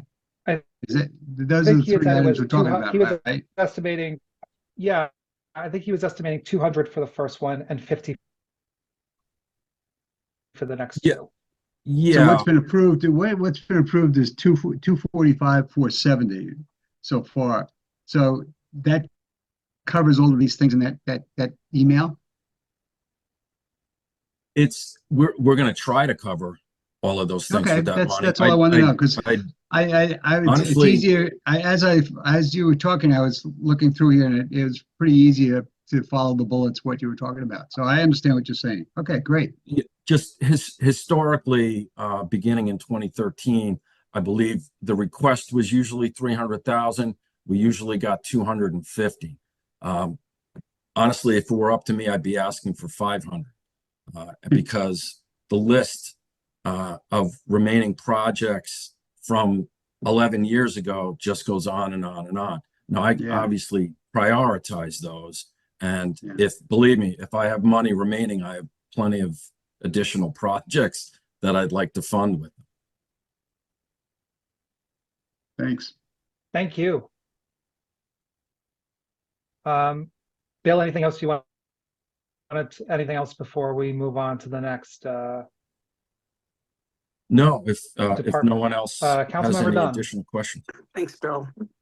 Sorry, my question is, I'm kind of confused why TMP, who's in charge of the parking garage, is not legally responsible for making sure that the parking garage is up to code. Okay, well, that's a very good question. Each department is legally responsible for safety and keeping their part of the city running. The reason the city has an ADA coordinator is because I'm a specialist in all things ADA. So it's not unusual. So here's an example. And I don't mean to point anybody out. It through oversight or lack of experience, things get done incorrectly. One of the items pointed out from 2013 was access to the bathrooms at Cranberry Park.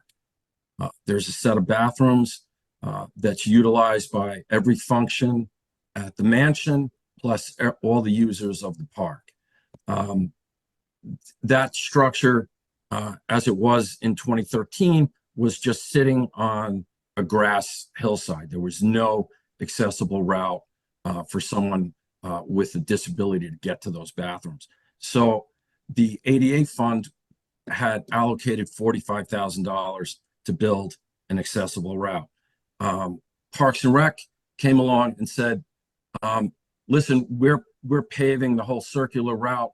We'll include that in our project. We'll take care of it. You don't have to worry about it. So the ADA person at that time said, that's fine.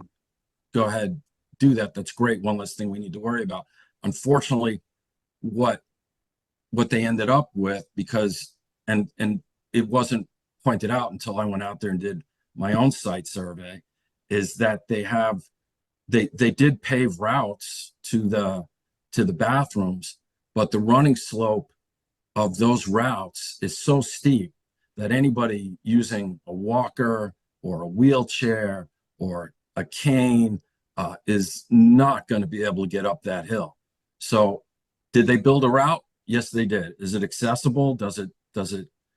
No, it does not provide equal access to those bathrooms. So unfortunately, that's one of those items that should have been handled by the ADA and managed by the ADA coordinator. So But my expertise allows me to have better control over how those projects are handled. right, but at the end of the day, especially in those areas, could be legally liable to a great degree. Is it not the responsibility of the individual department chairs, whether it be transportation, mobility, parking, if it's a parking garage, or Cranberry Park, if it's Parks and Rec? Is it not one of their priorities to get that done? 2013 seems like, 11 years is a long time to risk those kind of lawsuits to me. I agree with you. The reason I'm doing what I do is because I prioritize those projects. If prioritizing projects is left to individual departments, they're making decisions based on other things. And usually ADA compliance is oftentimes kind of, it's either an oversight or it's one of the last things that they're thinking about. So it's my job to point out where something is a problem and a potential safety issue, especially.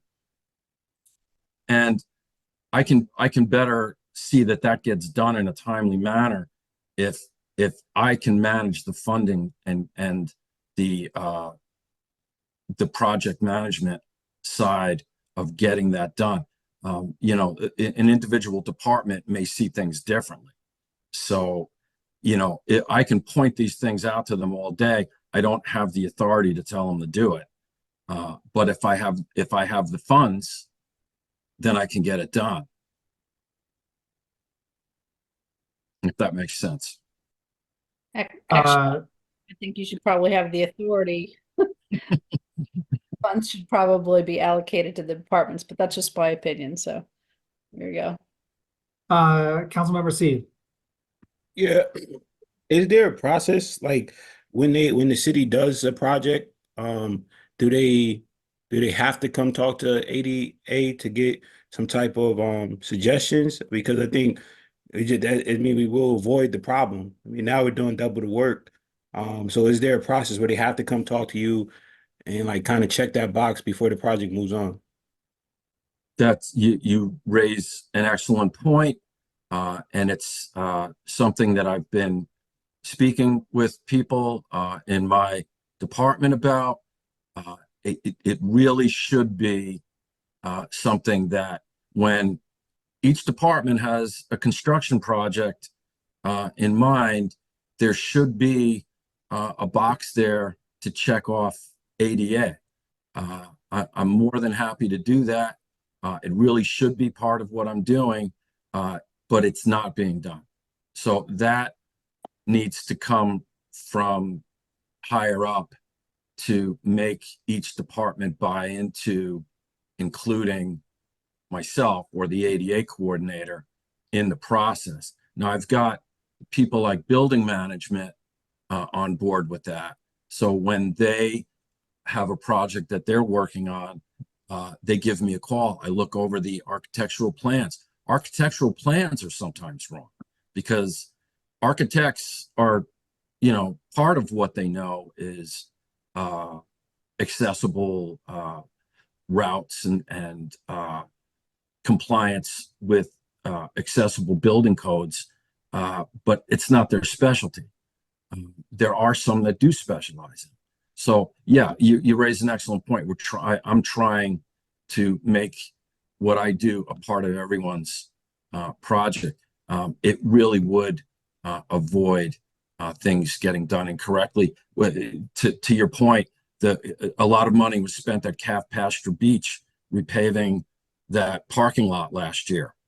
And, you know, through no one's fault, it was just an oversight because you have different departments. DPW handled the paving.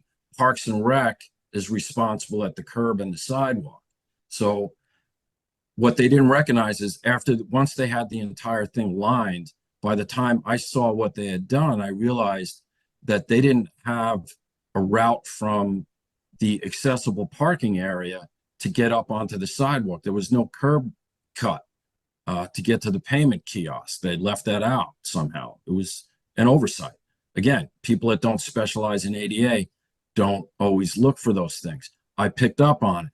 It would have meant someone parking in a wheelchair space would have had to travel about 250 feet to get to the nearest curb ramp. When I pointed that out to Ken Hughes in Parks and Rec, he immediately came back and said, "What can we do about this? Do you have funds to pay for it?" I said, "We probably can get an estimate." Got an estimate. It was $12,000 to build the curb ramp. We funded it. He got it done before the end of December. So that's just a perfect example of why we should be doing what you're saying we're doing. Yeah, because it's just cheaper to do it right the first time than to fix it. Exactly. Thank you. Thank you, Bill. In the interest of time, I just want to, Lamont, I don't know who is on deck here. I just want to make sure we are moving things along. Thank you, Bill. And just quickly, because there's a context too, in everything. I definitely support Bill and agree with what he's saying. But finding an ADA coordinator is very difficult. That's number one, with the credentials and the certifications. And so to Bill's point, and we're so glad to have Bill. As you can see, he's knowledgeable and passionate, and he reminds me. But I think it's important for you all as council members to know that this position was not filled for maybe almost 3 to 4 years. And so we're excited to have Bill acclimating into our structures and process. And to your point, Councilmember Dunn, really, creating a culture change around, we have Bill. We need our departments to engage him and to support. And as you all know, with any big organization, that takes time. But as he pointed out, it's very successful building management, and we're working from department to department to acknowledge Bill's value. But to Councilmember Sneed's point, we don't want to duplicate and add more money to taxpayers. But more importantly, want to make sure our residents are enjoying all of the municipality amenities so that they can access them. So just wanted to add that overview. Again, thank you, Bill. Thank you. We're ready, Deanna, Chair Goldstein, when you're ready. Ready? Good evening, everyone.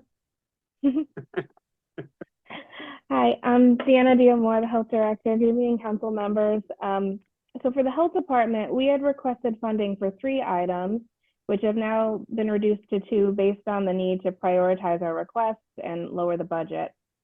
Based on a recommendation from the IT department, we originally had put in a request for $50,000 for data migration as we were moving towards utilizing a new software system for our environmental health and housing inspections.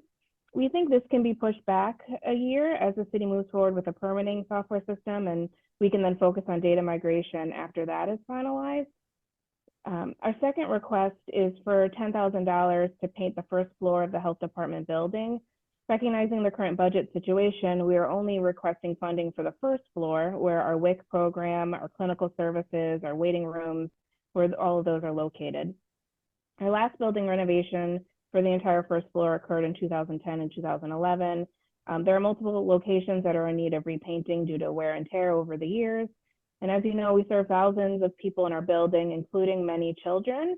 And so we think it's very important to maintain a safe building for our health department programs and services. Our last request is $20,000 for building renovations. We did a walkthrough of the building with Neil Rennie, who's on here today, to really evaluate it and determine our needs. So we're requesting money for general upgrades that include replacing a door for our front desk, replacement of our blinds that have wear and tear, and removal of some sinks that aren't functioning anymore, and they're not needed in rooms that had previously were used for patients, and they're now office space. So that is a summary of our 3 requests, and 2 of them are included in the recommended budget. Thank you. Any questions for Ms. Diamore? Okay. The only question I had about the data migration, I realized that you're not including that in this year's, but I assume you intend to put it into as a request for next year, correct? Correct. And is this software, I just want to make sure we're not losing anything incredibly important by not requesting it this year. Yeah, I think it'll be okay for this year because I think it'll take time for the city to adopt their new system. So I think we'll be okay for next year. Okay. Any additional questions? Deanna, thank you. Is Sherelle next? Thanks, Deanna. Cheryl Harris, our Sir, library. I am next. Hello, everyone. Hello. Hello. So does that smile mean I get everything I want? So you've heard a lot about ADA compliance from Bill, so I'll go in order. Our first 2 requests are for ADA compliance. The first is for our main library. The main library's interior and exterior door handles are not ADA compliant. The building has the traditional handles found in many homes that require the tighter twisting grip motions that cause us to be non-compliant with ADA regulations. So we needed the lever style ADA doorknobs, but Neil Rennie, after we spoke about the doorknobs and the sliding doors, thought that his crew could do something about the door handles. So our request was reduced from $44,200 to $1,600, and that would, I'm sorry, $16,000, and that would be so that we can have a sliding door on our north entrance of our main library. The north entrance, when you come in, we do have the sliding doors, but once you're inside, you have to grapple with different doors to actually enter the library. So our request is to put a sliding door,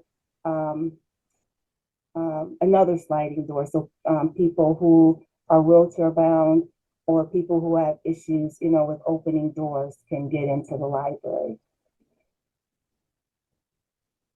And I'll just move on, and if anyone has questions after the second ADA compliance, you can let me know. So our next issue is pavement improvements and ADA compliance for our Sono parking lot. We have cracks and we're not in compliant with that particular parking lot. Also, SNU has graciously offered to install, the electric car charging stations. And so we thought that we would do all of that at once to have SNU install the car charging stations and bring us up to compliance with our parking and also improve our pavement. So that total project would be $46,362.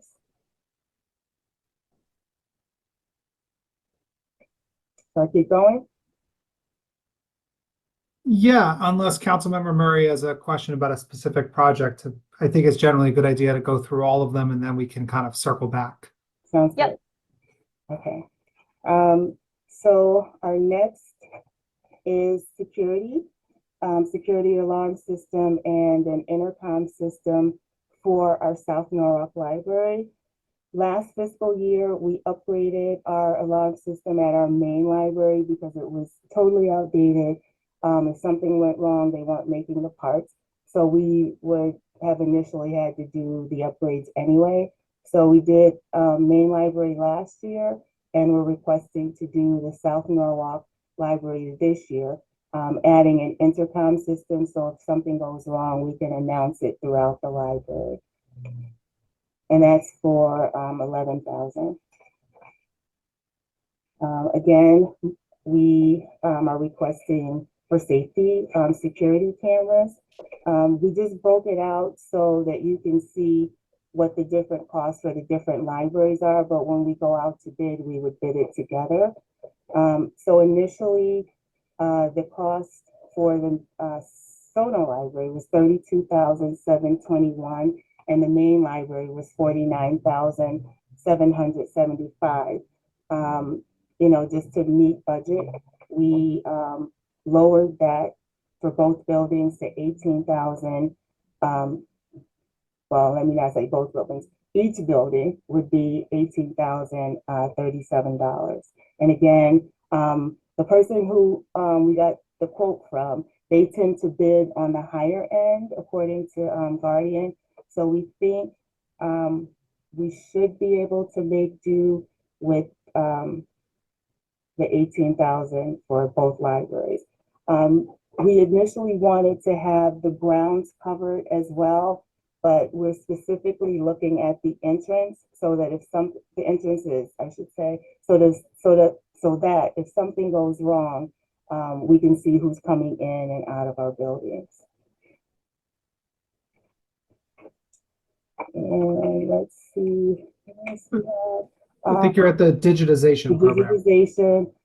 So that is, it was a 5-year project. We could have paid it off all at once, but the city decided to, pay it in the 5 years. So that's 22,800 that we're requesting. And this is basically so that things that are in our history room and our older, like the South Norwalk Sentinel and then the Norwalk Hour, everything is digitized. And I said it right, even with my Invisalign.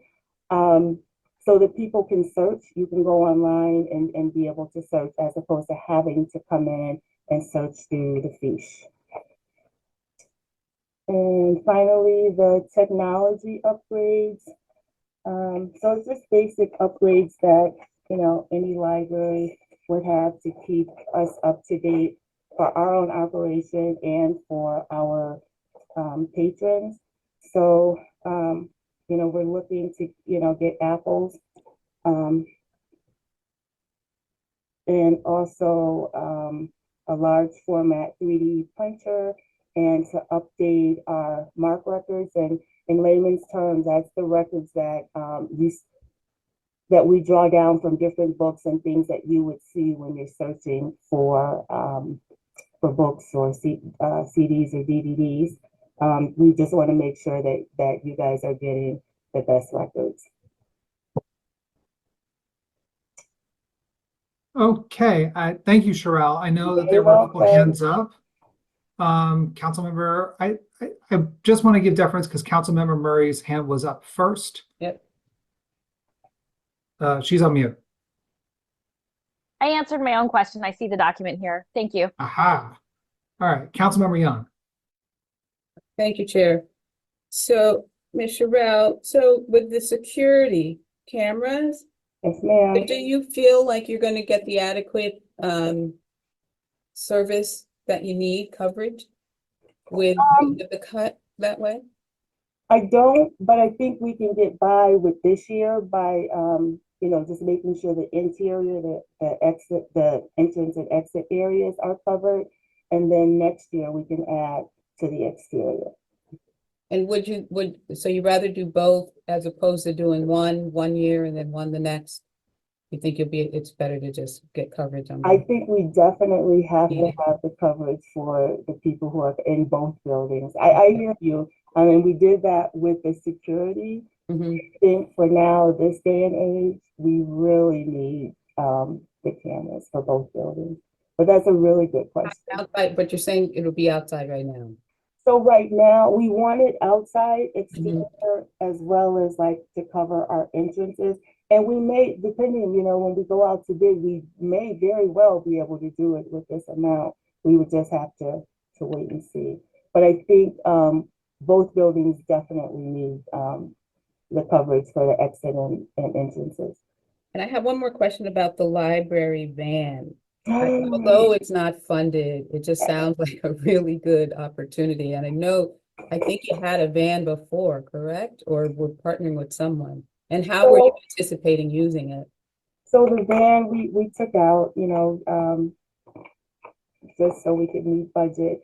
The van is 17 years old and it's also a rear wheel drive van. So we definitely need to update it. And I believe it was our police chief, who mentioned, the electric vans. And I think it's the POCD code 81A4, which is to replace vehicles incrementally with the electric vehicles. So that's what we were requesting, and we did, I think of his name. I think he's the new Joel brand. I can't think of his name. Matt Halverson. He was very nice enough to get us the different types of quotes. And so we're ready whenever you are. But we did take it out this year. Thank you. That's unfortunate. I know it would be a great thing. And hopefully we'd have something like that by the time the new school is built so that you could have a place to actually go. And even though it's in the district, it would be nice. So I know. Across the So state. hopefully, but we Thank you. will be putting it in next year. Okay, thank you. And with the car charging stations, I mean, with the, what is it? Yeah, the car charging stations will be able to charge it on site. So Right. that's really good. Great, thank you. Councilmember Smith. Hi, Sherelle. Hi. I have a question about the digitization of the hour. Mhm. Has it been completed through 2005 and the payments are due by the end of 2027? Or it will be completed incrementally and at 2027? Incrementally. Oh, okay. So what year are you on now? We are, well, next year, it will be a 2024, 25. Okay. Yep. And so Okay. then we would just have, the 2 more years. Okay, so just very slowly, inch by inch. I mean, we wanted This to has do it all at this once. has been ongoing for so many years. Well, there were different parts of the project, but this would bring us closer to having like everything. Everything. Yeah. Oh, So we're well, getting there. 2 more years, not too bad. that'll be a happy day. Unless when you it's just done. want to fund everything now, we could just pay for it all now. Yeah, but okay. All right, thanks. You're welcome. Councilmember Young, your hand is raised.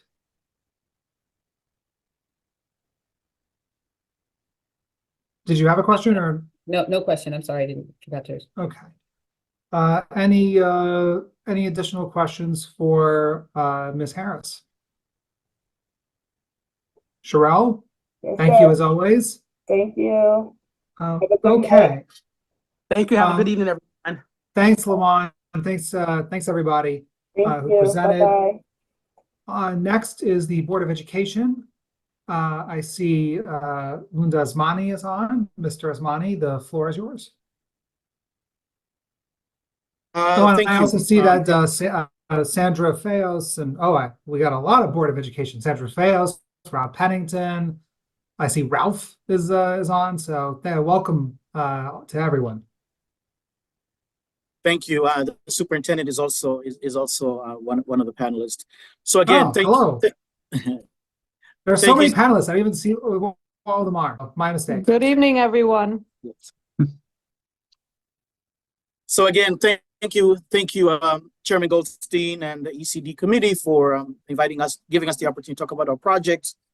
So the reason we have the panelists on is I am like the facilitator of the request, and so I will have each of my fellow members kind of talk through each of these individual projects. But by way of introduction, the Board of Ed typically has a number of recurring items that are funded through the capital budget request on an annual basis.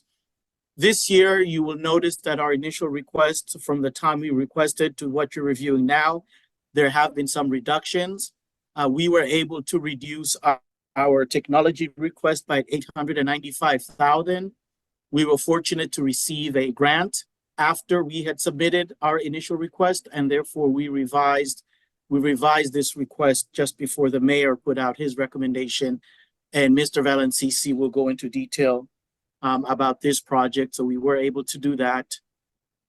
And then I think what you will also notice is, unlike prior years where school construction projects are typically managed and requested on the city side, this year there is a $3 million item for the South Norwalk School that is being requested on the Board of Ed side of the request.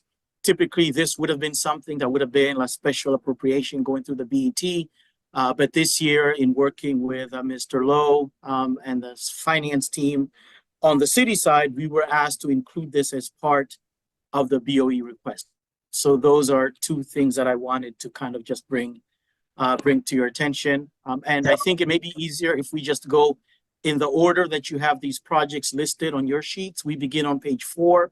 So I'm going to start off with Mr. Pennington. The curriculum item is first on the list, and Mr. Pennington can speak to that one. And we will answer questions either as we go through the projects or at the end of the projects, whatever works best for the committee. Thank you. All right, good evening, everyone. The first item is really set around string instruments at our high school and middle school. And we have our current inventory is 20 years old. The normal life expectancy is roughly 10 years. And we've noticed a decline in family-owned and rented instruments. The financial burden of renting and purchasing an instrument is beyond the means of many of our families. As you know, the music programs in the city of Norwalk is a showcase for our district, and we would like to provide an exceptional music education. And to do that, we need to supply students with quality instruments. And so this request would cover 30 violins per high school, 24 violas per high school, 20 cellos, 8 bass instruments, and then 4 electric instruments as well. It will also bring 8 bass instruments, 20 cellos, 36 violins, and 36 violas to our middle schools. So that is the first item on the agenda, the first request. The second one is I'm sorry. Sure. I think that's the second item on the list. I think the first one was curriculum materials and textbooks. Got it. Sorry about that. So That's okay. the curriculum materials and textbooks is centered around 2 subject areas, and that is social studies. So the State Department of Education has rolled out a new curricula for the state, and they have a model curriculum. And combined with that is our science curriculum. And that request is really coming from our educators. We have had a science program that they have come and requested that we look and bring in a new state-of-the-art tied to NGSS standards curriculum. And so we're starting with middle school, and that request covers our 4 middle schools at $45,000 per middle school. And then the rest of the request is to purchase materials for our new social studies curriculum.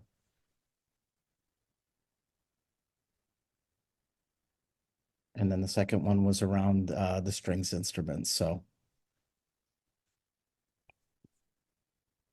Okay, and I think the third item consists the Brookside Montessori program. I don't know who's speaking to that. And that transitions to Sandra Fayos. Okay. But I wanted to make sure that if you guys wanted us to break in between department, that we gave you the opportunities, so I can keep going if you're okay with that. You know, since it's different departments, I don't mind if anyone has any questions for Mr. Pennington or Councilmember Freyer. Thank you. I was just questioning, why is the curriculum materials and textbook, are those textbooks and lesson plans, etc., why is that capitalized? Shouldn't that be just an operating expense? I think that there are times where we will put in capital requests when new curriculum or new materials have come up. That's my question. I guess I don't understand that. No, I mean, I can Go ahead, Linda. jump Thank in on you. that one, Jim. This has been historically how these have been funded. I think part of it had to do with the minimum budget requirements because of the size of the curriculum ask, that rather there are times when this line item has been 500,000, 600,000, depending on the curriculum. Several years ago, before many of us on this call, there was a decision that was made that it was better to finance these items through the capital request, and they're not because they are long-term uses, that it was better to finance them this way than to add $300,000-$400,000 on the operating budget side, which would be part of the minimum budget requirement, and then you would have that increment year over year. But I do agree, it is an anomaly that something like this would be on this side. But that was the rationale when the decision was made many years ago to do it this way. Do we write it off over X number of years? Do we write it off? Yeah, because they're considered capital assets. Yes, so they're accounted for such in the audit. Yes. How many years do you write it off? I have to double check with Chitsame. I'm not sure what I think 5 is the minimum for these types of assets. But we can. Yeah, that's good for another conversation then. Sure. thanks for the Okay. opportunity to address it. Yeah, thanks a lot.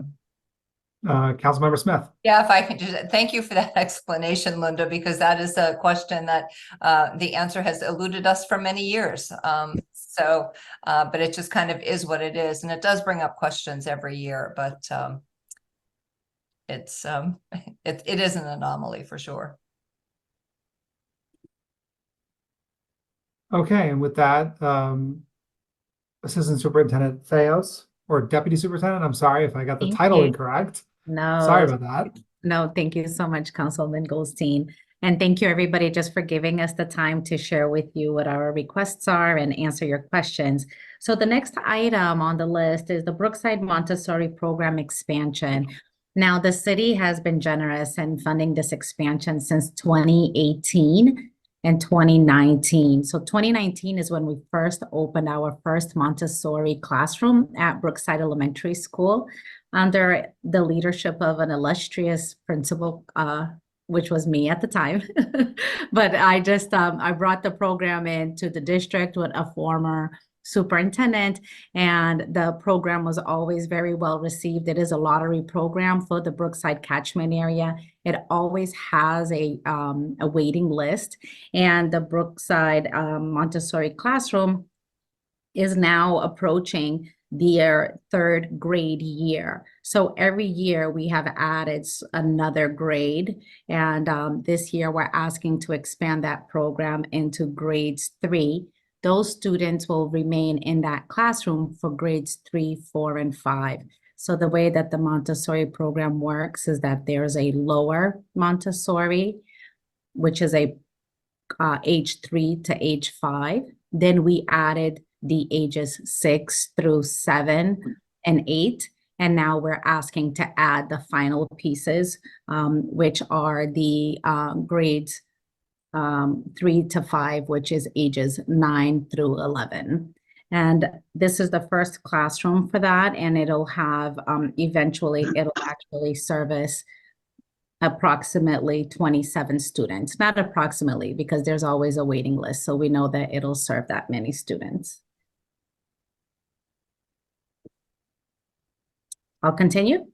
Yes, please. Okay, thank you. So the next one is a little bit of a different request, which is our request to enhance our school security. Again, this was an investment that was initially made 3 years ago by the mayor. And we had initially requested 3 years ago $3 million, and we had designed a comprehensive plan for what that included. These were mostly infrastructure enhancements. So the enhancements including upgrading some of our cameras to digital cameras, adding cameras where schools had assessed that there were cameras needed, adding door alarms because our schools did not have door alarms and exterior doors. At that time, 3 years ago, the commitment from the city was to give us $1 million of the $3 million ask. We then broke up the project into 3 different phases. We broke it up into 3 different phases, presented on it, and designed a program in which we would build these infrastructure improvements over time. Last year, generously, you again gave us another $1 million, so we were able to actually complete phase 2 of the enhancements. And this year, we're actually coming to you with a smaller request, not the initial $1 million that we were anticipating, because we were able to secure a grant that was almost $800,000 that was given to us by the state. And so the ask has been reduced to what you see before you. And it still leaves us with upgrading cameras for Brian McMahon High School and then updating our servers for those cameras. The other projects have been successfully completed as we had outlined in the previous asks. So can we ask questions now? Are you, I'm sorry, are you done? You can I finish. am. I wanted to pause before because they're also different from each other. I didn't want to just move on without giving you time to ask about particular projects. So yes, please. Are you Sandra, okay with as that, you, Chair? sorry, Sandra, as Darlene asks her question, if you could please point out why this year it's only $80,000 because of some of the grant funding that came in I that did. allowed this project to be Yeah. reduced. Thank you. Yeah. I did. Thank you, Chair, though. okay, my only question was, you said this was a phase, this is like the third year or so, Yeah, does this this is- complete the security system installation Or, yes, it does. for all the schools? Mhm. Okay, that was my question. Yeah, so this is the third and final phase. We will always have sort of these repairs, right? So cameras get older, you end up having to replace cameras, you end up having to have those, but these major initiatives that was this big ticket item, yes, this is the final phase, if we get this funding, but obviously, we've already received almost $800,000 in a grant, so it's well underway. But this 80,000 that I am requesting for on behalf of the schools is for the final pieces. Thank you. Thank you, Councilwoman. Okay, I'm going to move on if nobody else has questions regarding the safety enhancements request. The next item is instructional technology, so I'm going to pass it over to Ralph before I return to you for air conditioning. So Great. Ralph? Mhm. Sounds great. Thank you, everybody, and good evening. Yeah, as as Linda had mentioned earlier, one of the things that we really pride ourselves on is looking for opportunities, especially when it comes to grants as we move forward. Our initial ask, and this is usually a regular ask for us in the area of technology, since we're a one-to-one district K-12, is to replace about close to about 1/4 of the computers every year to have a 4-year cycle refresh. We have 12,000 students, so that equates to really 3,000 computers a year that have to be replaced on a regular basis to keep our cycle moving forward and that we have the technology that our students need. Earlier this year, we had the opportunity, we applied for a grant with Verizon. So we've actually expanded our partnership with Verizon. We received a grant. All high school students and the remaining middle school students will all receive Chromebooks with 5G access. So they'll actually have internet access at home. Every kid, grades 6 through 12, this coming year will have internet access at home. And this is once again through a project with Verizon, as well as supporting us with supporting some of our staffing and our coaching models that we have in place too. So it's a wonderful opportunity for us. When that came into place, though, that allowed us to reduce all of the student computers that we needed for next year, which is why we were able to reduce by $895,000 our grant, our capital request. The remaining amount, though, is for traditional upgrades that have to happen, and I'll kind of name them. I can go into detail with them, but for the most part, we're replacing about 200 teacher laptops and monitors in the district, okay, because teachers also do need a refresh of their computers on a regular basis as well, not just the students. We have over 1,000 access points in the district because everything is wireless, every room. In order to keep that up to date, we need to replace those in a 4-year recycle refresh. So just same way we do computers. So we're replacing about 250 access points. We do have at times, we've been able to receive another grant earlier this year to replace a lot of our ViewSonic boards. This was one of the PEGPIA grants. It was more of a municipal grant, which allowed us to only have to ask for approximately about 20 interactive whiteboards for the district as replacements. Once again, we have one in every classroom. So with that actually, 20 is, we were able to replace a lot over this past year. We'll be in good shape. And then finally, the last request in there is actually a joint project with the city. So, and Joyce, I'm sure, I actually don't think that there's any capital with her because I think her server is up to date for the phone system, but we are upgrading our phone systems. So we actually have money in operating on both ends to be able to pay for licensing. But in our case, we have to upgrade our server. So the server upgrade is actually in our capital request too. And we need to be able to do that in order for all of us to be able to upgrade our phone systems, both on the city side as well as the Board of Ed.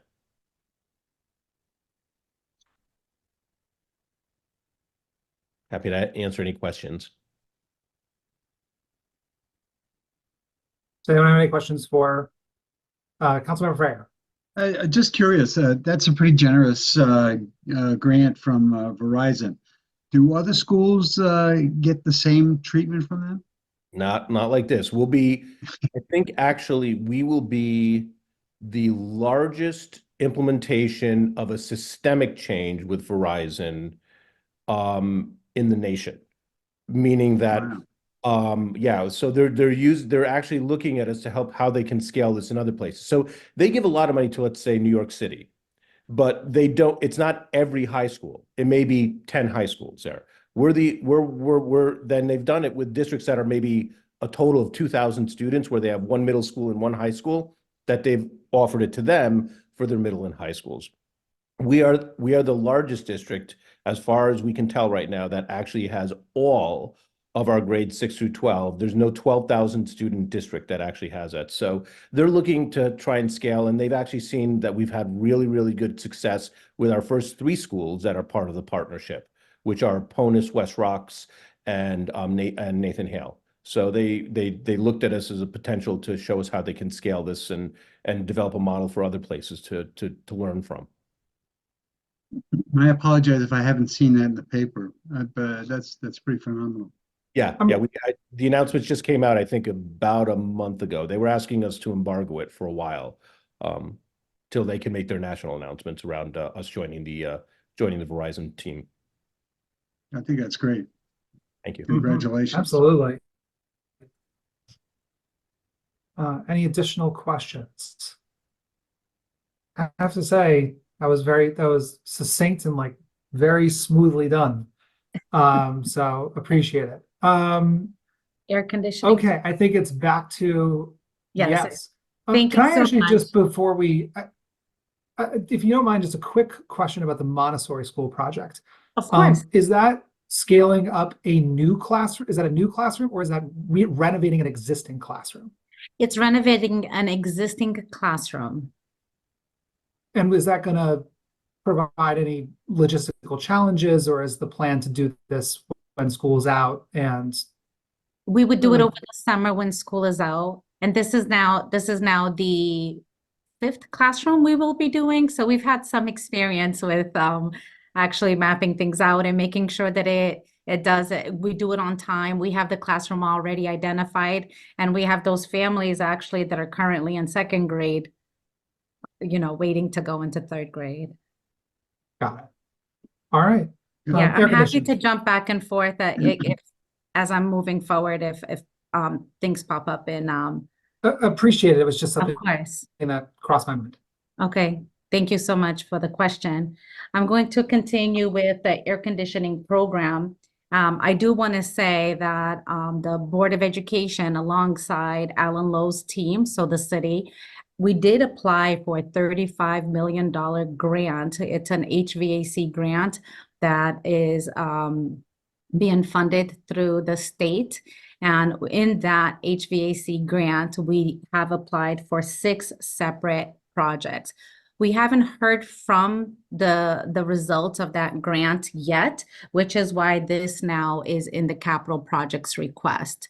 Every year, we do try to outfit another school for air conditioning.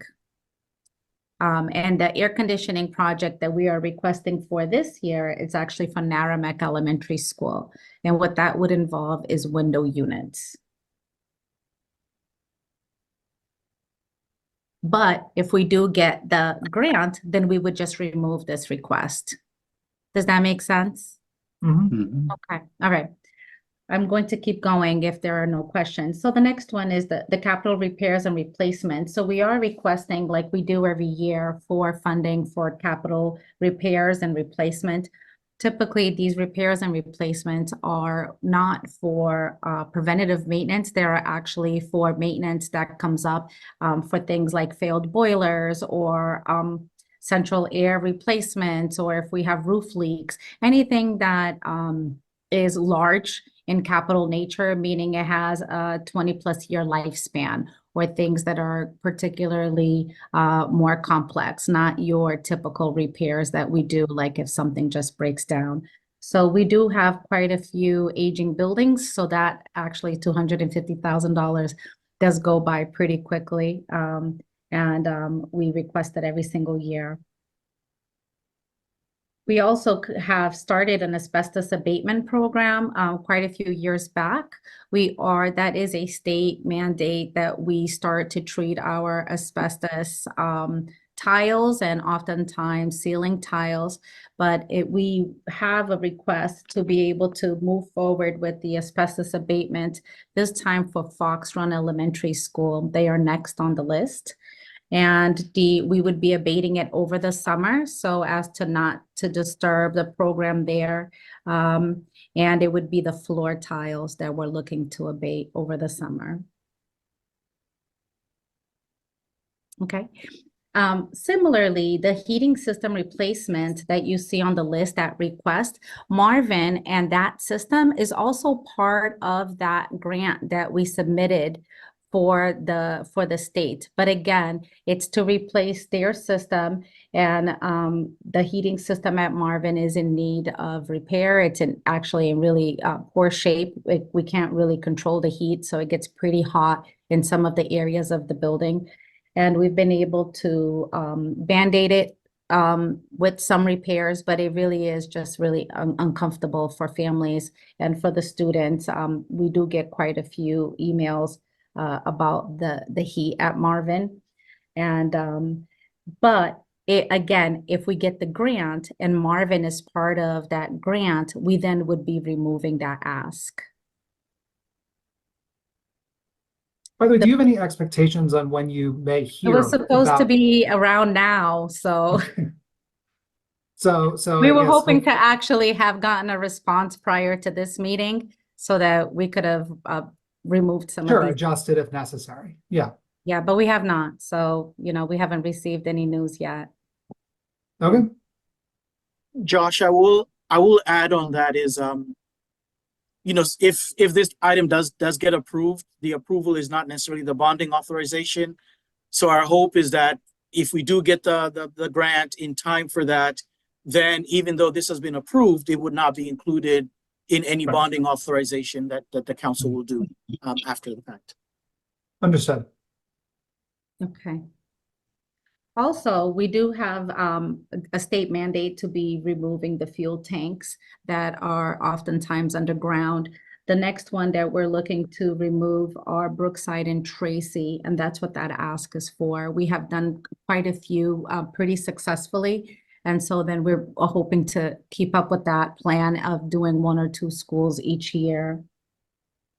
And similarly, we have school pavement and for ADA compliance also, we want to do a piece of Rowayton for ADA compliance and then the lot at Kendall Elementary School. That's what that request is for. And then Dr. Estrella, oh, go ahead. Councilman was gonna Frater, say, did you have a question? Yes. To the tank replacement, isn't there some reimbursement? Are we applying for reimbursement for that as well? Yes, we would apply for some reimbursement, and actually some of the when we connect to gas, like Eversource has been Right. doing that for us at no charge. Yeah, we just went through that last night, I think. Okay. Yeah, so it's fresh. Yes. See? Yes. Barbara's looking at me and said, yeah, he remembered. Yeah, I am looking at you, Jim. It was a long meeting. But we got it done. Okay. Thank you. I heard all about it this morning. Yes. So thank you so much. The next one, the next request actually came out of a series of meetings that we have been having with our school governance councils. So our school parent leaders do meet with us and meet with Dr. Estrella, and they put forward sort of the priorities for each school and what they see as the priorities that the students are speaking of when they go home. And the middle school lockers actually are something that comes up quite frequently. The reason being is that they are the original lockers to each facility. And some of the lockers are too small even for a binder, and they're pretty dilapidated. So many of them are missing doors. And because of the age of the actual lockers, we can't even buy replacement parts because they don't even make them like that anymore. the school that is in worse I know it's things change rapidly, but the school that is in the worst condition is actually Rowton Middle School. The lockers at Rowton don't fit the materials that the students actually have to put in their lockers. And that community has actually asked us, probably since about 8 years ago, it comes up over and over and over again that this should make it as a capital request.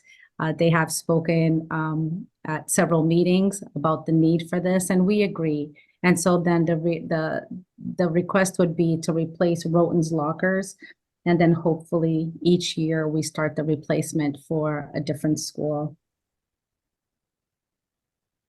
And is this listing of schools with Ponus, Nathan Hale, and West Rocks, is that a tiered list, or is that sort of a suggestion? It's a suggestion, but it's a tiered tiered. list in terms of the priorities. Mhm. Councilmember Smith? Yeah, I would just like to add that I am very pleased to see that this item has been added back. Yes, thank you. Because I know how bad they are. When I was at Ponus, and this is years and years ago, the lockers outside of my classroom, I literally every day had to go and help a couple different students. It took 3 of us to grab it and shimmy and open it and then closing it. They were horrendous years ago. They present a challenge for younger students, but they also are just a safety risk. So there are some that are just the door is off of them. There's some sharp edges. So it's been a long time coming, and we hope to get this finally addressed. I fully support this. What are students, what do students do now? I mean, for all these schools that are having locker issues, I mean, are students using the lockers? Or are they just carrying a backpack all day? Okay. They use their lockers, so they do use them, but they don't lock. So you could imagine the issues that presents. So, for the most part, to be quite honest with you, I'm actually pretty proud of them because not a lot of stuff goes missing. So they are pretty respectful of each other's items, but they put their coats in there. They do have to put their book bags in their lockers, and they keep their items in there, like their binders and their books. They do carry their technology with them. So that's the big ticket items. They belong, the technology is provided by the district for the student. So, but they do use them. Yeah. And the final piece that I'm going to bring forward to you is the Sono land acquisition. And I'm going to ask Lunda also to help just to make sure that I'm representing this correctly, because this was a conversation that was had with Alan Lowe and the team. Now, we all know that there's a brand new South Norwalk Elementary School that is, we're having the groundbreaking actually on Monday. And the project is underway and has been approved. For quite some time now, there have been additional land lots that the city has purchased, and we have been actually allotted some funding already for this project and for this piece of the project. But we are short the amount that you see here, which is the 3.2 million. Making sure that it's 3.3 million, almost 3.4 million. And I will explain, I'll try to do my best with the notes that Alan gave me, which is that there have been some funding that has already been allocated that were left over from other projects to actually put toward this land acquisition. There's about 200,000 that is then dedicated to tenant relocation.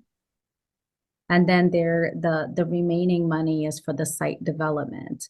So the site development is actually what takes up the bulk of this ask.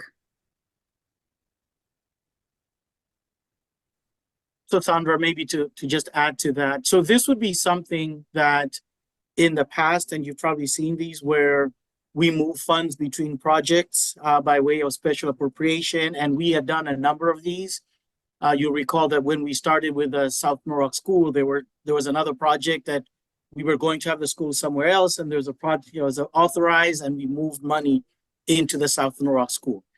Working with Alan Lowe and looking at other school projects, we have kind of exhausted all the funding, what he calls it free balance, from all the other Board of Ed projects where we could move these money from. And so the request was actually higher than this, but the 3 million is where we fell short of available balances in other Board of Ed construction projects. I think we moved, I don't remember exactly how much, but we moved the balance from the Cranberry construction towards this, and we had exhausted all available resources. And so the only way to move forward was to do a new capital budget appropriation for this. And then at some point it was suggested that it would be on the Board of Ed capital budget request versus on the city, even though school construction projects have always been on the city. So that's kind of the uniqueness of this request.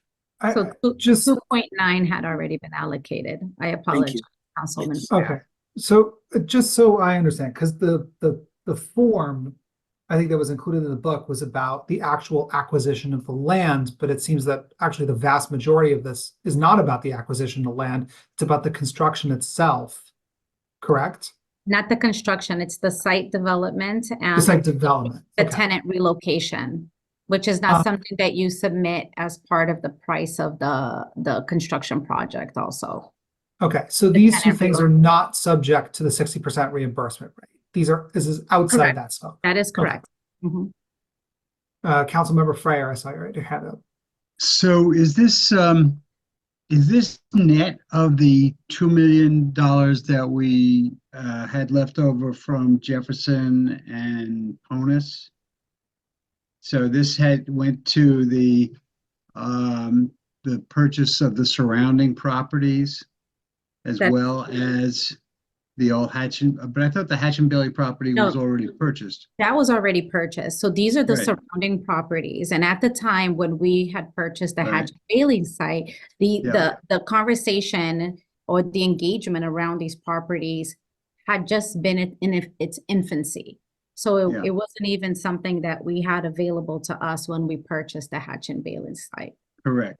So Mhm. once we got the Hatch and Bailey property, then on Oxford Street, we Correct. purchased the other properties there. Mhm. And in addition to purchasing that for 2.something million, then we also had relocation that we have to put forward for those families that were in there. But I thought that was all being funded by excess or surplus that were left over from Jefferson and from Ponus, I believe. So a partial. Or are we now talking about another account allocation or account trade-off that it now becomes, instead of a city expense, it's going to be a B of E expense? Well, No, sorry Go if ahead. I may. no, No, please. in terms of a capital project, it will be accounted for the same way. All of our construction projects are managed by the city because these are all city-owned properties. Right. And that's why when I mentioned that this was unique in being requested by the board, it's just how it was decided to be done. But the accounting for these projects, it'll all be a Board of Ed school construction project managed by Alan Lowe and Jim Giuliano, just like all the other projects. Right. So it would not be treated the only different thing about this one is the fact that we are making the ask today as opposed to Alan Lowe. But other than that, everything else related to the management of this project is consistent with all other school projects. But so I guess where I'm getting confused now is why are we asking for another $3 million if we've already used the $2 million and change from leftover from Jefferson School, and we've been told all along by Alan that, you know, we're funding a lot of the other expenses, not only the purchase of the houses on Oxford Street, plus the relocation, plus some other work that's being done, about another $1 million worth of drainage and such like that down on Meadow and Wilson Avenue in that area. So is this another $3 million on top of that? It is. It is. This is an additional cost to the project, yes. Councilmember Smith. Yeah, can I just add, I think the way I understand it is that these are increased costs because of the purchase of the properties that we're taking via eminent domain. But that's what I thought we were covered with a surplus from the other schools. The That was cost the- exceeded the surplus. But by 3 million? Yes. Yes. That doesn't, Can you- that's not and- what I was hearing. I mean, I'm not saying you're wrong. I was under the impression that, and because I've been going along saying that's what a great deal this has been, because I think maybe we have to go back and talk to Alan and get some. Well, it's still a great deal. Those kids of South Norwalk are about to get their first school in 40-something years. But Yeah, but it's costing us $3 million more now. my question, just would you mind just fleshing out the difference between site development and construction? Or basically the question I'm really asking is, why is this not covered under the 60% reimbursement rate? Why is this different? So the site development actually includes additional parking, driveways, open space, the basketball court. So things like the basketball court and the other things that came in once we had already done so the project had already been bid out before we even acquired, which is 16 Meadow Street extension. And so then that piece is not included. Like if you look at the ed specs, like this is not included in that because it came after. It's like the Norwalk High School. The swimming pool is not included for reimbursement. There are certain things that are not included. But the swimming pool is, the field house was not, but then we got it in, but the concession stand is not. Yeah. So there are some things that are not included for reimbursement, and that's what I'm understanding is what we're calling here for the site development. And what Alan had written is the description of what that site development is. And Okay. I'm not doing this justice because I think I should have invited Alan to join us for this piece of the conversation. Yeah, and the only thing about this one was in the forms that we had, it spoke about something that we're not talking about now. What it concerned about was the actual purchase of frankly, the Hatch and Bailey lot. Yeah. And what we're talking about now is different from that. It's different. This is So not the Hatch and Bailey lot. I understood. I'm just saying that what we were presented with, it literally just says land necessary for new Sono school. Oh. So I had just marked it as I had thought we had done this already, and we have. So I think it's good that we think that to the extent maybe Alan and Lunda and if you guys can help us just sort of step out the full extent of this request, I think that, whatever way you think necessary, I think that might be helpful here. That is fair. Sure. We can work with Alan to put together a cover memo if that offers explanations. And then if we need to follow up with either with you, Josh, or select members of the committee to flesh it out, we could do that as well. I'd appreciate that. I think that would be, something quick in a way that all of our, our members can be able to, review something. Council member.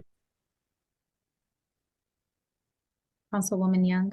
Hi, thank you. I just want to say, this needs to be cleared up, but that site really was a mess.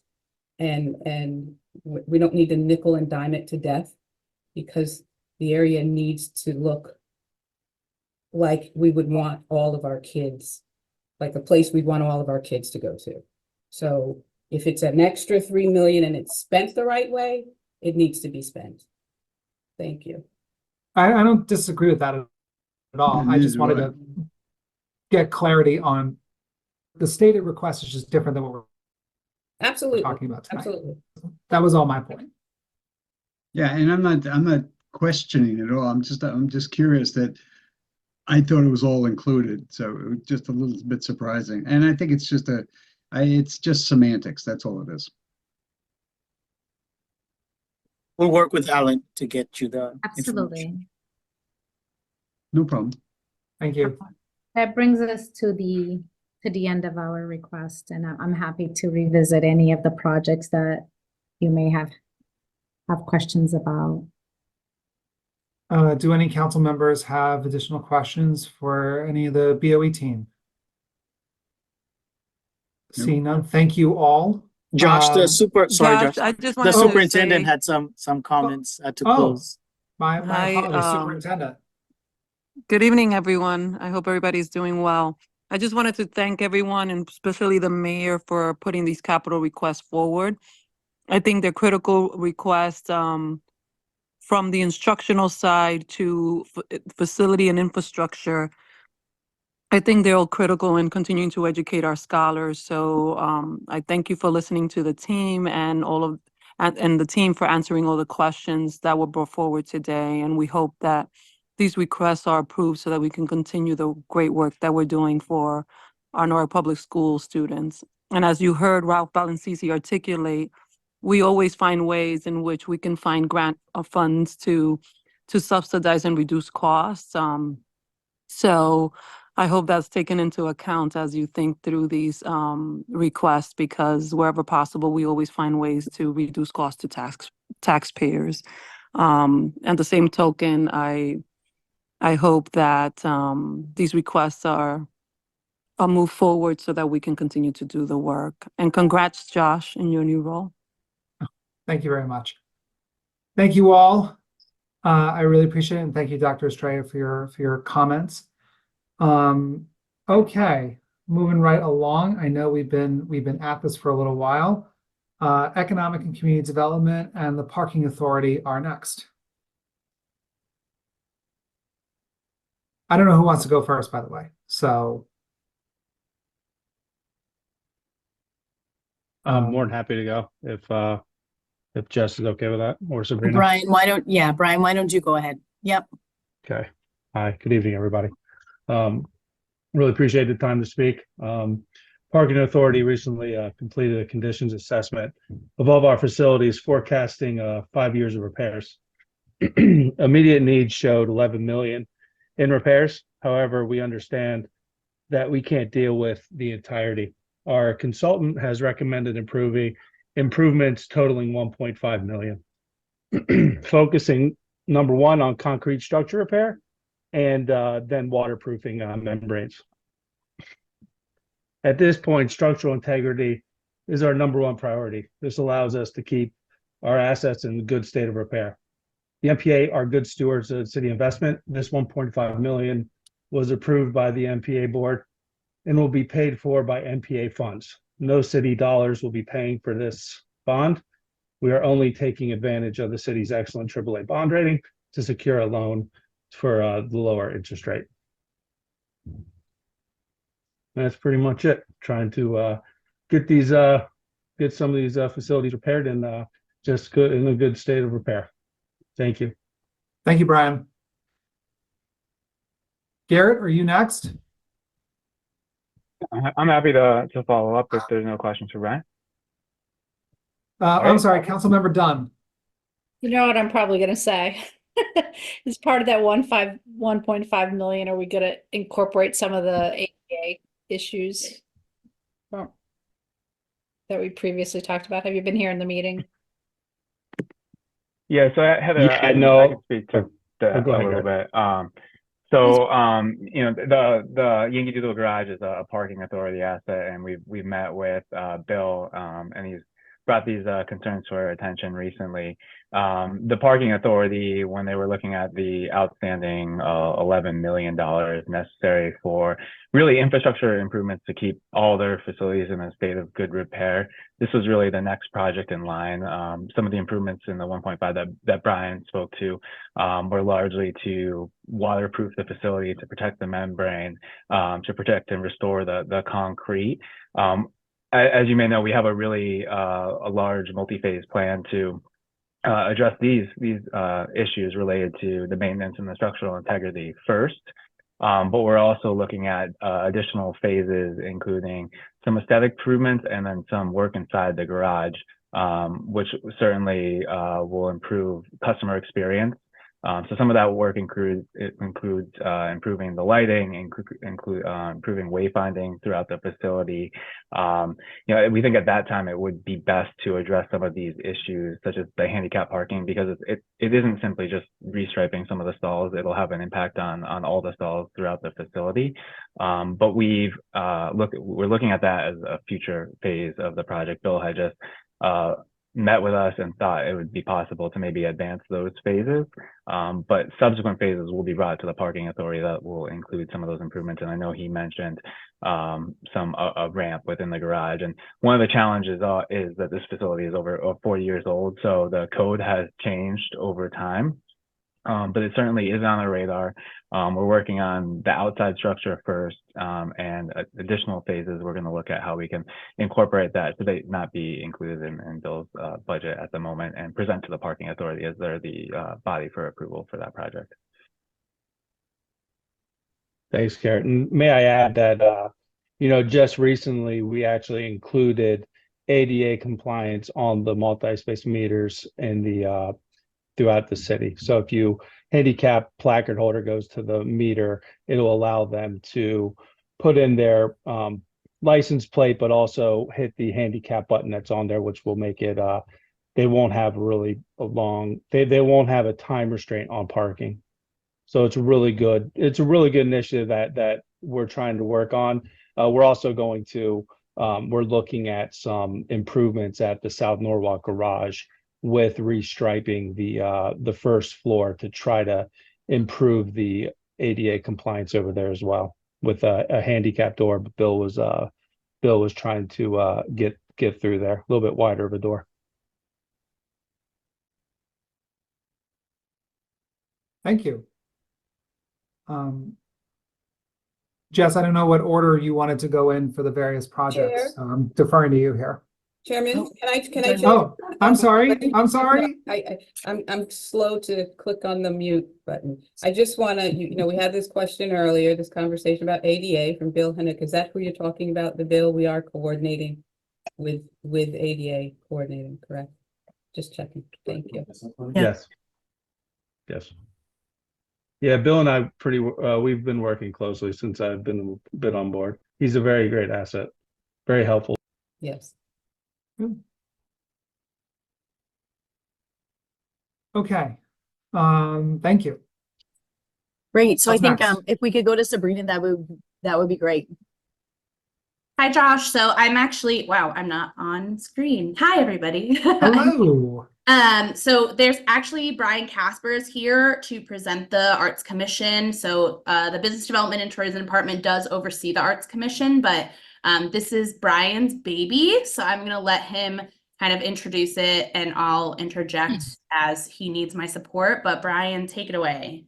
All right. Well, thank you everyone for letting me jump on here and advocate on behalf of the creatives and artists in our city, region, and country for that matter. Our intention with the Arts and Public Places Ask, which is really the only thing that has come through as being recommended by the mayor on the budget, is to take that $150,000 and to do a arts festival. Simply put, we were originally kind of calling it a public art festival, but I think that might be a little too specific. That, would, anyway, point is that it would showcase a variety of different arts in our community. Obviously, public art, that being murals, sculpture, etc., but also dance, music, poetry, theater even. And, the original ask was for $250,000 that was really meant to cover artist stipends. The intention was to do 25 pieces at $10,000 each.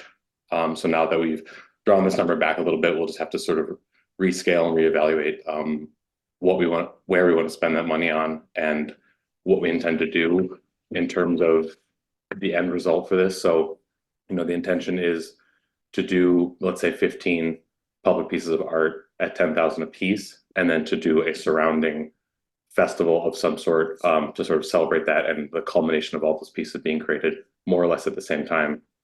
To the point that someone from the public earlier mentioned trying to find this money through sponsors, and that is absolutely something that's going to have to happen. we're going to have to find more money from sponsors, be it local or national sponsors, to bridge that gap to everything from security, cleanup, porta potties, whatever it may be. But that's the long and short of it. I'm happy to answer any questions anyone has on that.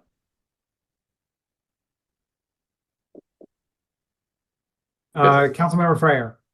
Could you just explain what kind of art you're talking about? Is this going to be individual art? This isn't murals on a wall, because you're talking about that, what is it? The workspace behind Wilson Avenue, or right off Wilson Avenue there? That was the original, the original space for this, and something I'm still talking to David Genovese about. That I believe it's called Baywater Industrial Park or something to that effect. Yeah. And the idea was that it would be sort of rotating every year. After Sabrina and I have talked a lot about this, bounce around a lot of different ideas, and perhaps it's better served to just sort of slowly move those pieces throughout the city. The idea is to do this annually. Every year we'll get new pieces added to the city, hoping that building owners will step up and offer some walls, because city walls are few and far between. So yes, the intention is 15 pieces of permanent pieces of public art. And I know that maybe it's slightly vague, but it will likely be in the form of something like murals, sculptures, things like that. Councilmember Brian, I'm sorry, did I cut you off? No. I just wanted to had one follow-up on that. So who's responsible for maintaining this after that? We give the artist 10,000 for his piece. And then is it the building owner or the city that has to maintain it after that? So we had originally asked for a $10,000 request for this purpose exactly. The idea was to have a pot of money every year asking for 10,000 to get to 30. So that way, as needed, these things could be maintained. Eventually, we are going to run out of wall space. And hopefully in 5-10 years, when really that's truly the lifespan of a mural, maybe it just gets replaced with a new one. I am an advocate for constantly changing the public environment. I mean, we build new houses all the time, and this should really be no different, that maybe these things just get kind of rotated out. In terms of who is to maintain it, I would suppose that responsibility would fall on the city, but we would probably look to the original artists for some kind of maintenance. I can also speak to that a little bit.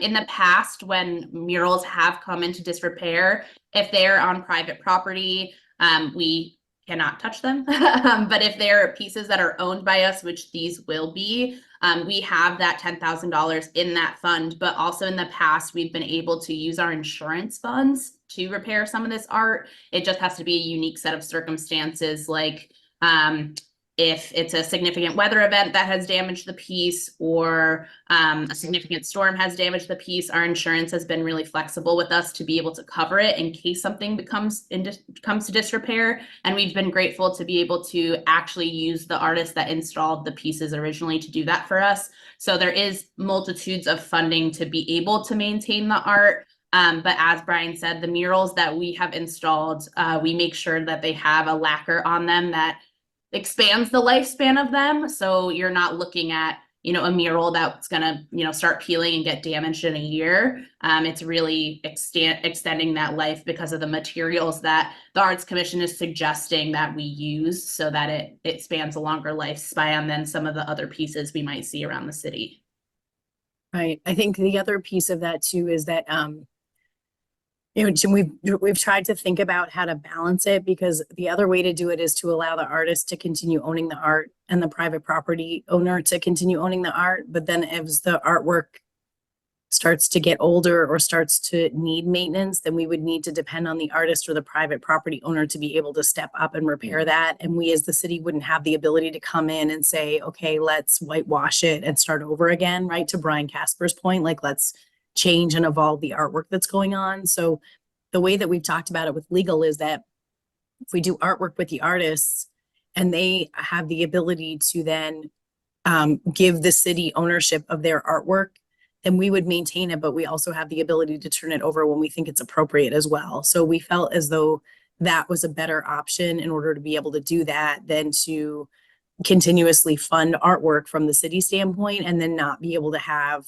the autonomy or the authority to be able to maintain it in any way or be able to continue making decisions about what should be in those particular places, because we'd be giving that away to a certain extent.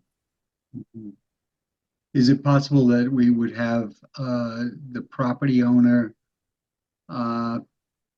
pay the artist directly? Yeah, and we've done that too. We've done that in different scenarios as well. And that could be something that supplements some of this budget too, where, you know, if it's, what's the big Italian canning place? It's a mass, I've always thought it was a great place for a mural. I mean, maybe they want to have a say in it. And so therefore, you know, we would look to them to help supplement this budget. So they could be part of that process. Right, and that's part of the work that this committee did a couple months ago when we approved the Arts and Cultural District, because when we approved the Arts and Cultural District, we approved the ability to do sponsorship and fundraiser for pieces of artwork across the city. So we didn't set up the account yet. That's actually for the May agenda because the meeting we felt would be pretty long tonight. And so we pushed that to May, but that the Arts and Cultural District, the reason why we were so behind trying to implement that in the city is because of the sponsorship fundraising piece that allows us to basically supplement and then in the long term replace any of the capital budgets that we're asking for.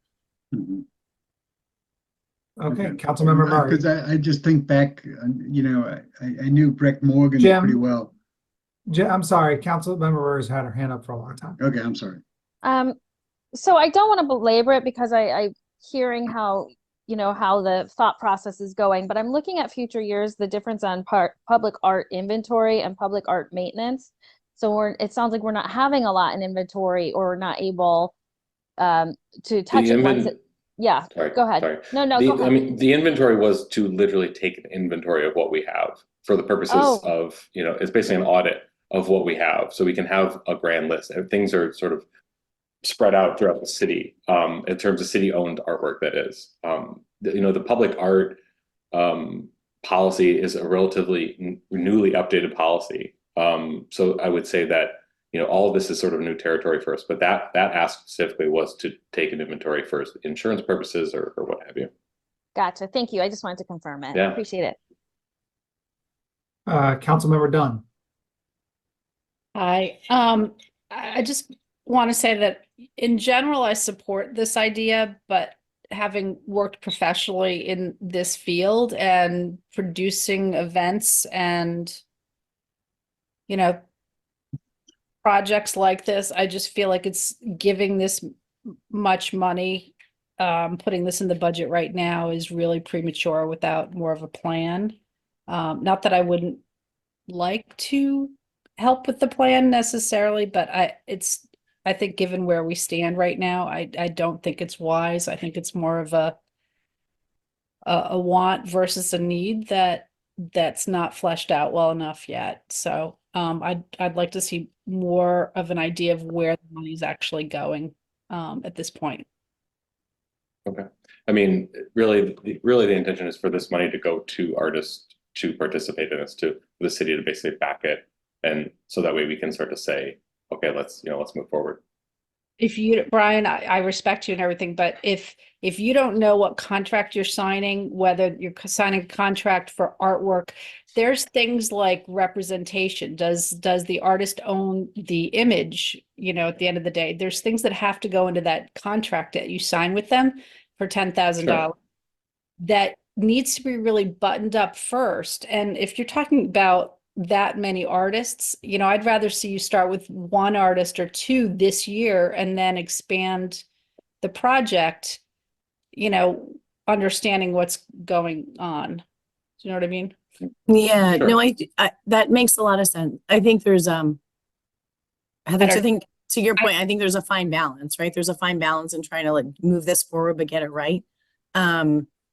You know, we did advance the Monroe Underpass mural, which is actually moving forward in the next number of weeks. And we actually brought forward the West Avenue mural as well, which is the West Avenue between Sono Collection and West Avenue intersection with Connecticut Avenue.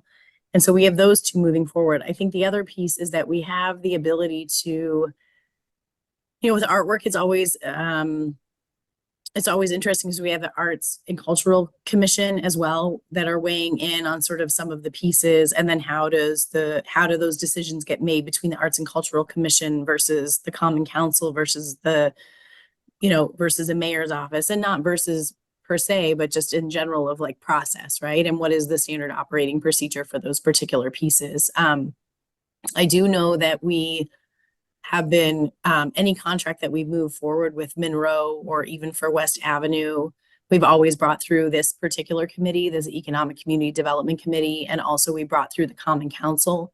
So I think even if this body were to consider moving the funding through or a portion of the funding through, it's not to say that that money would be spent without additional approvals. The additional approvals would need to come through the Arts and Cultural District Committee. It would need to come through the Economic Community Development Committee with the contract that would be laid out by legal. And then that would then need to be approved by Common Council to be able to even expend the dollars. So I wanted to make sure that when we talk about process, that those processes are in place as far as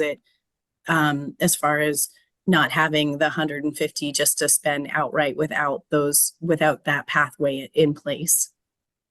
And it's a little bit of a chicken and egg situation where, we can't start looking for artists and start hashing some of those details out if we don't have something to back it up. We can't start saying, oh, we want you to paint a mural. We don't know how much money we're going to have though. When I was hired to do the STAR program, the giant stars, there's one in City Hall. I didn't know what I was doing, but I went to the Downtown Merchants Association of Stamford, who did the cows, and they walked me through it. And I spent so many hours with them figuring out how to do it, kind of on the fly, but before we even spent $1. So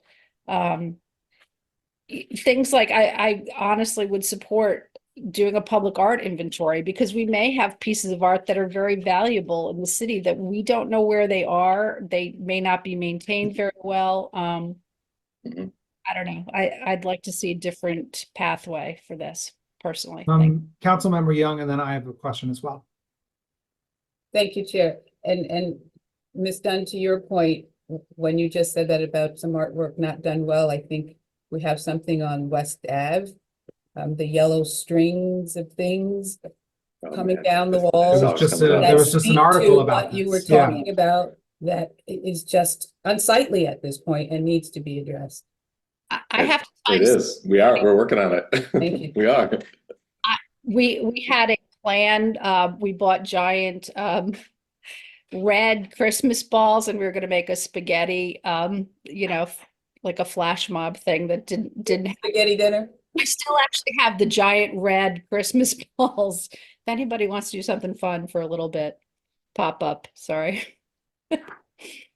I think there are some interesting points that have been brought up. I guess my question is looking prospectively. I remember when we set up the Arts and Cultural District and we did the ordinance for that, one of the items was about bringing in grant money and frankly getting different various funds and sources to subsidize public art. And so I'm wondering, I do wonder if, you're asking for, the request is for 150,000 right now. I guess my question is, and I realize this sort of putting the cart, I wonder if it's putting the cart before the horse, because if we're setting up the account and we're already beginning to seek sponsorships and sort of putting together a series of private funds, are we then in a situation where we're now putting out city, capital funds, as sort of a lost leader or sort of an initial investment? And the idea is that, we wouldn't be doing this in the future because they would essentially be subsidized in the future. Is that basically the premise? I think so. It's a bit of a proving ground. We have to be able to point to something we've accomplished in order to start to seek some of it out. And maybe Sabrina has a little more insight on it. Yeah, I thought some of this was also to solicit donations or corporate sponsorships that don't require a forerunner in terms of. The point of this was really the $150,000 is paying just for the artwork that we will own. The rest of the funds that we will need to host the festival and do all the logistics, that's where the fundraising is going to come in, especially for things like materials and things like that. Okay. That would be a good process because I know, like the murals, two of the murals that I had put under the bridge in Washington Street, we wrote grants for, totally funded it. But the process of having to write those grants, we really had to problem solve from step one, if A to Z of what we were going to do before we even, we had to come up with an internal budget, what everything was going to cost. And we had to hear from the state that there's specific bolts that cost specific amounts of money to adhere it to the, the underpass or whatever, which we wouldn't have known, but it was important to do that first before throwing money at something. So, Okay. Okay, Brian, were there any other items that you wanted to cover? Any other sort of art? Brian, Sabrina, those I were didn't- our initial asks. That was Got it. it. Okay. I'm sorry, I'm like That's was okay. looking at We the have, list we and have trying to figure Brian, out who's next. we have Brian Badoli for the RDA, and I think he should probably go next if that's okay with you, Josh. Josh, sorry, there's another, so on the next page under Arts Commission, there's the Arts and Cultural Plan that was Yeah. recommended. So Oh, that's, sorry, guys. it's okay. I missed it too when I was looking at the sheet. I didn't see it and then I saw it. So as we just talked about a little bit, we have the Arts and Cultural District Commission that exists and the designated Arts and Cultural District itself. This plan is really to say kind of what is needed in the district, not only from like you need a new mural here, you need a new mural here, you need a sculpture here. It's more to see holistically, not just arts, but also cultural events, cultural opportunities to be exposed to different cultures in the municipality. So this plan will not only look at kind of the needs and assessment from an arts and cultural lens, specifically in this district, but also what we should be funding going forward in the arts and cultural realm in relation to the Arts and Cultural Commission and that district, and how we should be getting sponsorship funds, getting donations, and what those funds would exactly be used for. But Sabrina, this is also required as part of the state of Connecticut Arts and Cultural District Yeah. acknowledgement, right? Yeah. And then I noted, and this is an expense that's going to recur every 5 years. That's my understanding? The Arts and Cultural The plan. The plan, yeah. So the plan is going to be updated every 5 years. Do I think it's going to be $100,000 each year? I'm not sure. No. I wasn't asking that question. Yeah, yeah. No, Don't worry, I wasn't going to put you on the spot there. Yeah, no. So I we actually went to other municipalities that have a plan like this in place and got pricing for what they've spent. So that's kind of where our budget is for what they're looking for. And the hope is that we keep updating it as we go. And the only time we would need a new one is when we've achieved the goals that we've set out in the implementation measures of that plan. I also wondered, and I think Heather kind of brought up an interesting point here, but my question was sort of as part of the arts and culture plan, in looking at other municipalities now that you've said it, have they sort of fleshed out their own arts and public places kind of program, and may a study like this help us refine that kind of program for the future? Yes, of course. A lot of the municipalities that I've looked at so far and looked at their planning documents, a lot of them have implemented the arts development kind of percentage that a lot of people talk about, that a specific percentage of all development fees and things that developers are building goes specifically into the arts. So this plan would recommend things like that for us to either look at, implement, and other ways that we should be getting funding to support the arts that's not through traditional capital requests or operating requests, essentially. Understood. Councilmember Seed. Yeah, and with the cost, is that like a standard cost, 100,000, like every other town is paying that? Yeah, I reached out to 3 similar municipalities, and this is the range of what they're looking for. I've seen as low as 88, and I've seen as high as like 125. So we kind of made a modest estimation. Councilmember Freyer. Go back to the fact, why is this a capital expenditure? What are we buying? It's a one-time plan that needs to be completed. So it'll be every 5 years, but for now it's just a one-time cost. The arts and culture plan is just a one-time plan to be able to adopt for the city. So it's much like Councilperson Dunn was talking about. Do you want to put the plan in place and be able to create the plan before you start adopting some of the other capital items that you want to be able to address? And so the arts and cultural plan is part of what is required from the state in order to be able to secure our designation for the district. Yeah, I get that, but it's not an asset. It's not a capital asset. How do you depreciate it? It's a plan. It's like. Right. So, but I think the something- way in which the city's thought about capital is either, is it infrastructure with a depreciating value, or is it a one-time cost that is a plan to a certain extent? So the way that we've always put plans forward has always been as part of the capital budget. That's not been part of in some of them you see operating. In some of them, you see professional services that are related to operating budget, but usually that's an ongoing ask that we have year over year versus the capital requests, which we have as sort of like a one-off request. So I think this discussion's come up before, though, of what belongs in capital versus what belongs in operating. I feel like that came up as part of the BET conversation as well. Yeah, because it really isn't a capital item. I mean, it's not, you don't depreciate it, it doesn't have a life. And then you say it's a plan, but you're gonna do a new plan in 5 years. It's just a cyclical plan, that's all. It's more of an expense than a capital item. But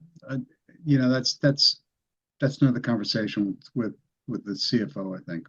Yeah, I feel like there's a few items in our budget, in particular ECD's budget, that have popped up a few times on should it be operating, should it be capital? And we're happy to have that conversation. I think it's one of those things that we need to meet and kind of talk through some of the items, because you'll hear a few more items that you'll probably say, doesn't that belong in operating as opposed to capital? And I think those are decisions that just need to be made on where the best place is for it. Yeah. And we're okay with either. Yeah, because you're gonna take the expense over the life of an asset. So in this case, if it's a 5-year plan, you're gonna take the expense in 1/5 every year. So, Yep. Yeah. So if you're putting all your effort and all the work into building a plan in year 1, that's where the expense really should go. But anyway, it's not germane to our conversation tonight. No, and you'll see a few pop up that I think we need to visit. I'm writing them down, don't worry. All right. What's next? All right. I said Brian, but I think Steve and Alexis are on. Steve, you're on for the open space plan, which is not recommended by the mayor, but I think you wanted to speak briefly to it.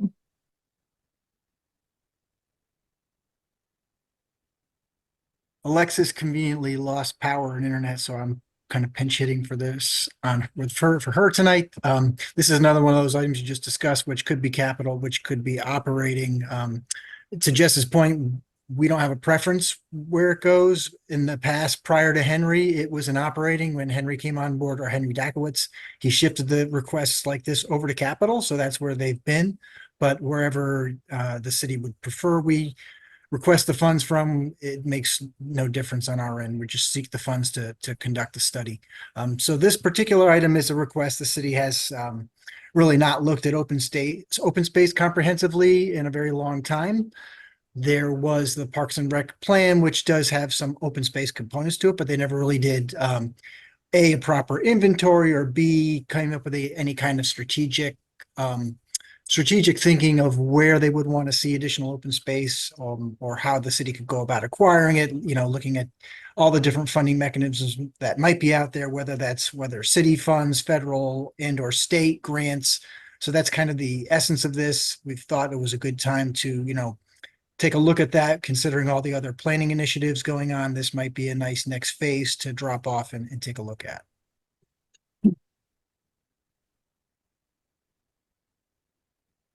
Why is this not recommended by the mayor?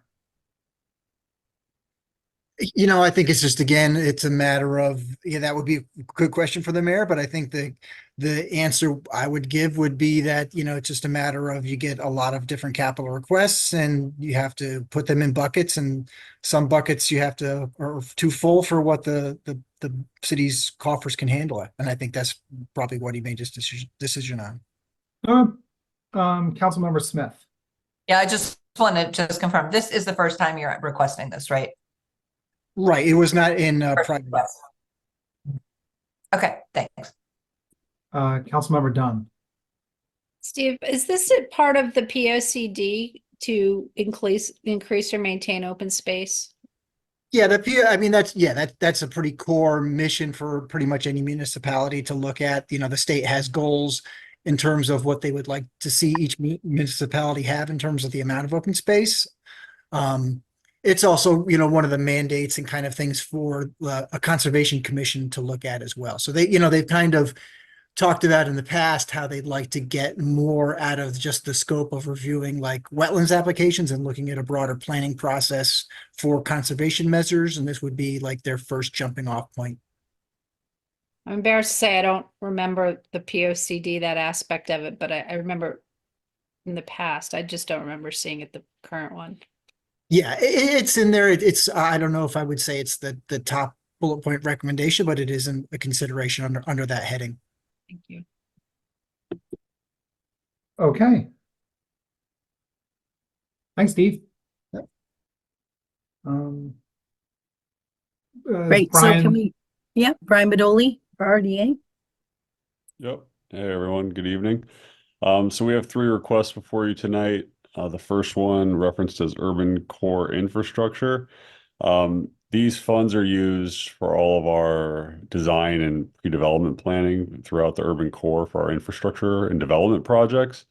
So for instance, you know, the $3 million grant that we all just got, in addition to the $6 million around the South Norwalk train station, it'll cover the design costs on that.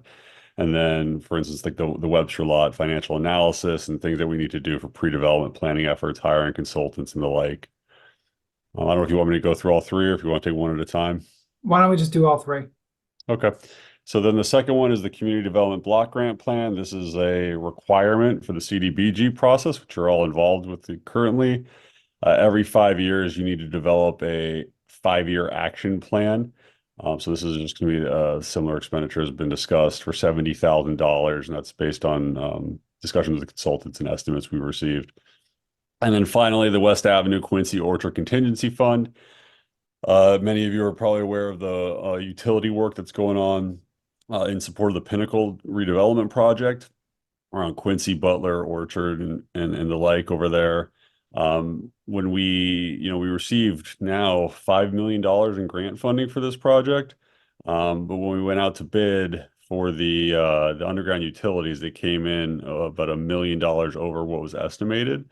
Rather than, you know, just trying to look for the $1 million, we went through, we value engineered it as far as we could, reduced it as far as we could, put it for $750. It's recommended at $500, which I think will get us there. We'll just, you know, be tightening our belts a little bit on that one as well. Brian, the CDBG plan, is this an offshoot or is this a, you know, continuation of, you know, just an iteration of an already existing plan? Essentially, we just have to sort of hit refresh every 5 years. Yeah, you have an existing plan, and this is a prerequisite for any funding you get through CDBG. The $1 million a year you guys get. Right. I guess my question was, are we required to hire a consultant to do that plan every 5 years? Okay, there we go. Anyone, Councilmember Najelski-Eichner. Just jumping in here briefly, with the Pinnacle Avenue or Pinnacle development and the West Avenue situation, so is our contribution in addition to contributions from the developer? Like, you know, do we expect kind of a matching grant from the developer? How does that sort of work when our kind of public infrastructure investment is benefiting and, you know, a new development? Yeah, I mean, they contributed the design cost. That wasn't a requirement, but that was their key component. You know, I wasn't involved in this particular deal. This occurred before I got here, but all of the money is used for public infrastructure that benefits the entire area. So it's typically just shouldered by the city or in the state in this regard. So it isn't really directly tied to the Pinnacle. It's just around the Pinnacle development. For a lot of it, some of it, yeah, obviously is in support of the development. But that wasn't part of the discussion for this project that I was involved with.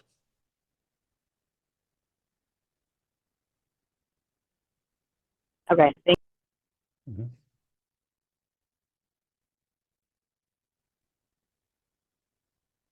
Any additional questions for Mr. Badoli? Okay. Sorry, I just to follow up on that briefly. So, but when we have a shortfall, is there an opportunity to go back to the developer and say, like, look, we're doing this work around you, whereby we're however facing a shortfall and what we anticipated for the public costs were going to be? I mean, is that a conversation that we have the opportunity to have? That's actually how I was able to value engineer some of this. So there is an expectation that they're going to be contributing the delta. Okay, that's very helpful to hear. Thank you. Other questions for Brian? Going once? Going twice? Brian, it was nice to see you twice in one day. Yeah, look at that. Take care, everyone. Take care. All right, bye.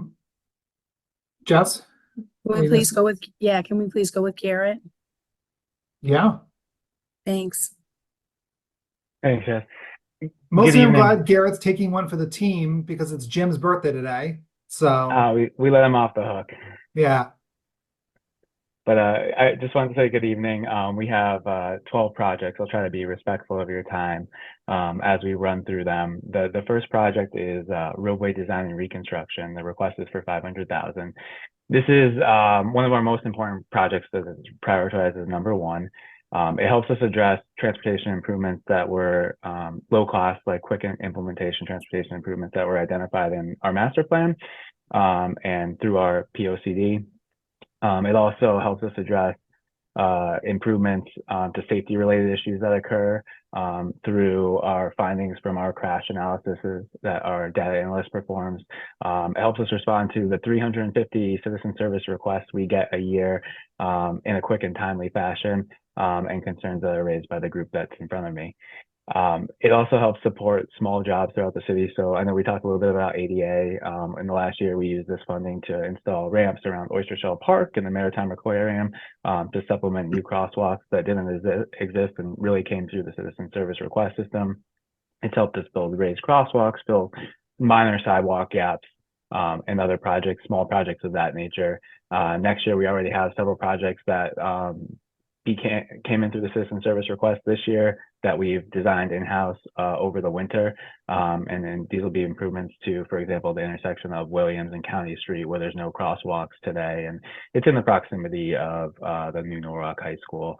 It will also go to addressing some run off the road crashes that occur on Wilson Avenue in Rowayton and other projects of similar nature.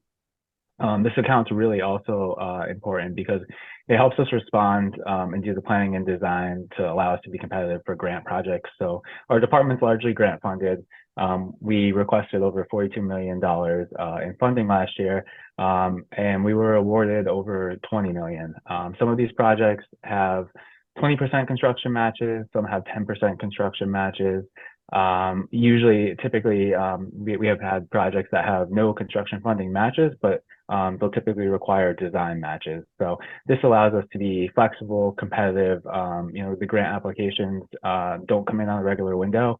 And we just received a request through WestCog for an application that has a solicitation window of 1 month. I think earlier today, we held a presser for the Reconnecting Communities grant, which we worked closely with the RDA for. We're also working on submitting a Safe Streets for All grant, and that was submitted today. So we're continuously looking for opportunities that we can fund city projects through state and federal dollars. Moving on to the second project, traffic signal equipment, request for $350,000. So this is a capital project for the ongoing replacement of all the existing traffic signals within the city. We have several signals that are older than me, over 40 years old, and they're at their end of their effective life. We maintain and operate 86 signals of our own. So this year's balance is going to signal that is necessary for the new Norwalk High School. So we do the development review for all projects in the city, and in partnership with the city, and review of the application, because we're moving the access drive from what's really a county street today to Strawberry Hill Avenue. All the activity will be taking place on Strawberry Avenue, and the funding that you see before you is to do a signal to maintain stable traffic flow, but also make sure that the school is safe and accessible for the students and the student population. The third account before you is new sidewalk construction, requested for $500,000. When Jim and I first joined the city, we partnered with the RDA, and one of the first projects that we did was an inventory of all our sidewalks throughout the city. So determine where our existing sidewalks are, where our gaps are, where there just aren't any sidewalks today, and the locations of all the crossings in the city. We use this account to guide the investments and to prioritize our investments. Just to put this into context, we have 280 miles of road, and so that's, if you double that, that's the potential sidewalk miles that we could install. The city only has 189 sidewalk miles throughout the city, so you can see there's a big gap. Sidewalks are one of the #1 citizen service requests that we get, and there's a lot of outstanding needs. So we're systematically looking at how we can fill those gaps. A couple of the projects that this will go to fund this year is, for example, there is a gap in the proximity of Brookside and Brian McMahon High School on Soundview Avenue.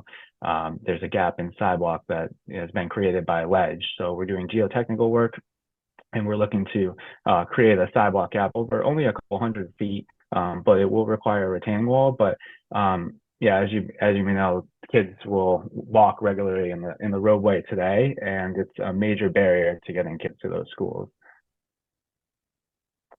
And then moving on to the fourth account, so traffic system enhancements, the request for $60,000. So the previous account, traffic signal account I spoke to you about, was really for the full replacement of traffic signals. This account is really for intermediate improvements and other repairs and upgrades to keep them in a state of good repair and make sure that they're modernized with the rest of the system. So this funding goes to several of the 86 traffic signals that we have. It includes things like replacing the loops in the ground, which wear out over time, with updated video detection, which is much more accurate and provides feedback and data back to our central communication center. It includes the installation of backup power generators at critical intersections to make sure that they can maintain traffic when we lose power. It includes things like dynamic no turn red and yield to pedestrian signs, so we can make the roadway safer for pedestrians, and several other elements. So I won't go through the exhaustive list, but also includes things like the controller upgrades, which are really the brains of our traffic signal control system. The next account is safe routes to school, and the request is for $250,000. And this is really to fulfill our vision that we have school zones around each and every one of our schools. So when I talk about school zones, making sure we have consistent signage and pavement markings and safety devices around all of the schools within the city. This includes looking at school zone flashers and 20-mile-per-hour school or posted speed limits when school is in session. We've been currently working with the state to do roadway safety audits around schools. So we did one this past fall at Fox Run Elementary School, and a number of recommendations came out of the report. And that's what we're using some of last year's funding to complete sidewalk gaps, to do those flashers I mentioned, to do speed feedback signs, high visibility crosswalks, and raised crosswalks. And we are also in the works of doing taking advantage of the state program that's really just been reinvigorated, and we're going to look at Cranberry School next, because we're making a lot of investments. We have a new school. DPW has done a tremendous amount of work on Bain Street and West Rocks Road, and they're doing some major investments on Grumman Avenue. So we're going to look at how we can really put the icing on the cake and make sure we have a safe route to school. Moving on, number 6 is the Wall Street corridor improvements. So I know this is familiar to many, but just to summarize the project, it's really evolved all the phases into a $27 million project. It's grown in complexity and size over the course of its development. We secured over $19 million in grant funding for this project. It's a mosh posh of different funding sources. We have federal, we have state funding sources. But this money is really to advance the design. As I mentioned before, we get a lot of construction grants, but typically the requirement is for the city to do the design. And we're working on really designing all the phases simultaneously so we can implement them one after the other in a nice smooth succession. And then we have a little gap funding. We're still looking for the last $6 million to complete the funding of the project, but we've done some grant applications and we're very optimistic that we'll get that funding. So this design will go to making sure we have shovel-ready projects. The seventh item, pavement markings and signage. So that's for $200,000. So I think I mentioned earlier, we have 280 miles of roadway. We have a tremendous, and our department's responsible, a tremendous amount of lane miles of pavement markings to maintain throughout the city. And they're one of the highest benefit to cost safety improvements that we can do to make sure that we limit the number of crashes on our roadways. It's also, there's federal requirements as to the reflectivity of the pavement markings and the signage on roadways as well. So this is to support that program and to also implement new complete street type of safety improvements. Number 8, West Rocks Road. So this is $350,000. So this is really to complement the $1.4 million that we received as a federal appropriation from Congressman Himes, and also a state grant we have for raised crosswalks, curb extensions, and school zone flashers, and push button flashing pedestrian signs on the corridor. So this is just to satisfy the grant requirements and to provide that construction match. This will result in sidewalks all the way on the westerly side of West Rocks Road, all the way up to Main Street. The next one is streetlights, $75,000. So we are responsible for over 90 pedestrian level lights and a combination of highway lights throughout the city. We've done an inventory. We're working on doing conditions assessment of those lights. But we regularly have to replace these, as many of them have been in for a significant period of time, and they're at the end of their effective life. So this is to continue working on RFP so we can go out and procure these devices, but we have a lot of different streetlights throughout the city that need to be replaced. The next one, George Avenue sidewalks, $100,000. So this is, it's about 0.6 of a mile sidewalk project. So this has been around for a long time. Typically in our capital budget, when we have a project that includes a whole roadway, we include it as a separate capital project. But this has been on the docket and around since the last inception of the Transportation Master Plan. And it was again included in this most recent update to the Transportation Master Plan. And there's a road that truly does need sidewalks. It's between two busy roads, Tierney Avenue and Route 1. And a concept was already prepared. This funding would go to advancing the design of that project. And we would either look for grant funding to build the sidewalks, or we would look for additional capital funding in out years. The next one is traffic safety data. So this is a really important account. This allows us access to data to refine and improve our crash data repository that we hold within the city. And I think this is one of the systems that really makes us competitive, and why we see a lot of success in the grants is we're able to back up our applications with a lot of data. This funding is also necessary for us to do a signed inventory of the city. So, well, one of the first things that Jim and I worked on is a curbside sign style guide, and it's really looking at how we improve the consistency of our signing on our city streets throughout the city, and also the aesthetics and how we eliminate any unnecessary signage. So what this funding would go is to an inventory of all the signs. We do not have an inventory of all our signs out there. We have limited information about our parking signs.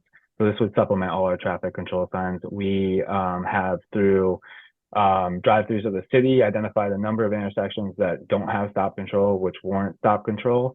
And those are intersections and approaches to main roads and intersections where local roads meet, but that exposes the city to some liability. So this is to identify all those locations where we need additional traffic control, but also it'll help us build out more programs that will benefit residents of the city.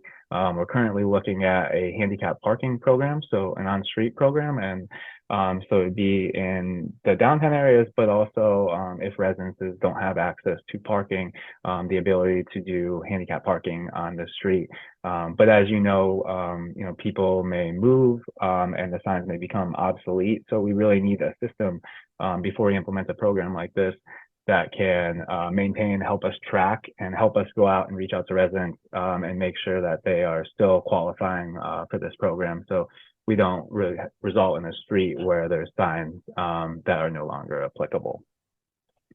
And I think the last one, we have a pedestrian crosswalk at 40 Cross Street. So as we built out the NRVT and we just finished another mile, it connects to a recently completed section of the Harbor Loop Trail, which leads to Route 1 and Cross Street. So the trail approaches Cross Street at an unsignalized intersection. On the other side, to the south, there's another completed section of the Harbor Loop Trail. So this is really to finalize and provide continuity to the Harbor Loop Trail. And this location is particularly challenging. Not only it's a state road, it's Route 1, it's a multi-lane road, but we need to look at something more robust than just like a typical RFB or push button activated sign. We need some type of beacon to control traffic to make the trail safe for users. So this funding would go to the design of that. It's been in our budget a couple of years, but we do think it's prudent now that the trail has been completed on both sections to find a solution to this gap in the network. And I hope I was able to give a concise enough presentation, but I'm happy to answer any questions that you may have. No, you did great. Quick questions or no? Councilmember Murray. Hi, just a quick question. So what I'm seeing here is sidewalks and reconstruction and design, but we talked today when we were learning about the grant, the federal grant that we got, that some of that design to make our streets safer and part of your plan is artwork and planting and things like that. And so that isn't part of any of these. It's not part of the roadway design and reconstruction. We're just looking straight at sidewalks here, correct? So the Reconnecting Communities grant, so we have some funding available from last year that we reserved for grants, and that one has a 20% match. So it's a $750,000 project, of which the city would contribute $150,000. I think the plan is really vital. We're doing a tremendous investment on West Avenue, on the MLK corridor, and making significant investments into SONO. So this really is kind of the missing link or the last piece. And this Reconnecting Communities and Neighborhoods project, it also includes, it's not only planning, but designs. So we have shovel-ready plans, so we can go out and get that grant funding when it becomes available.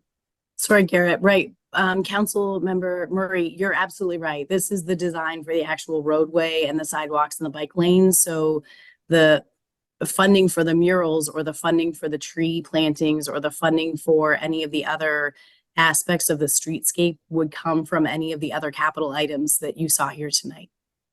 Right. And so my concern is, and something I've learned from the great work that Mr. Balea and Mr. Travers has done, is that we also look at behavioral aspects of street safety, correct? And so would it be safe to say that without some of the tree planting and without some of the artwork that's part of the design, the street might not be as safe or intuitive to navigate, that those aspects are more than just an artistic aspect, that they also signal how people flow? That's absolutely correct. So the design, for example, the design that Garrett and his team are doing and Jim and his team are doing identify some of the tree planting. So then we would work with DPW and use one of the grants that we would have, like the 1.5 million in ARPA funding and GGP and MLK money, to be able to work with Paul Sotnick to be able to plant the trees in those particular places, right? And I think We've been working super closely with them. We meet every couple weeks to go through all of the projects that are on the docket that each of the teams is working on. But the work that TMP is primarily asked to lead is really the design of what that roadway could look like. And then the actual implementation funds are asked for separately through capital, in addition to those streetscape improvements that you may see. And a lot of that, you know, some of that comes as one package, like when we think of the Wall Street West Ave reconfiguration, and we think about the teeing up of Belden and the teeing up of Wall Street, for example, and the relocation of some of that green space.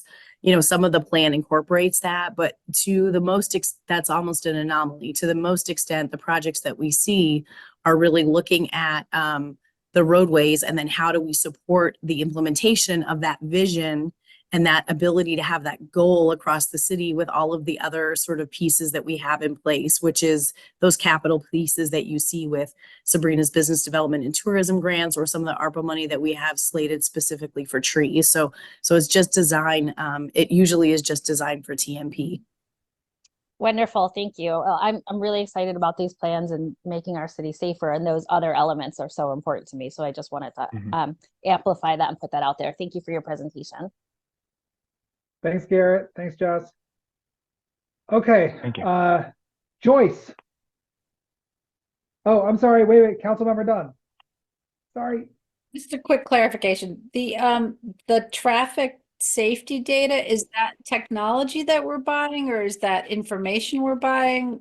What is that?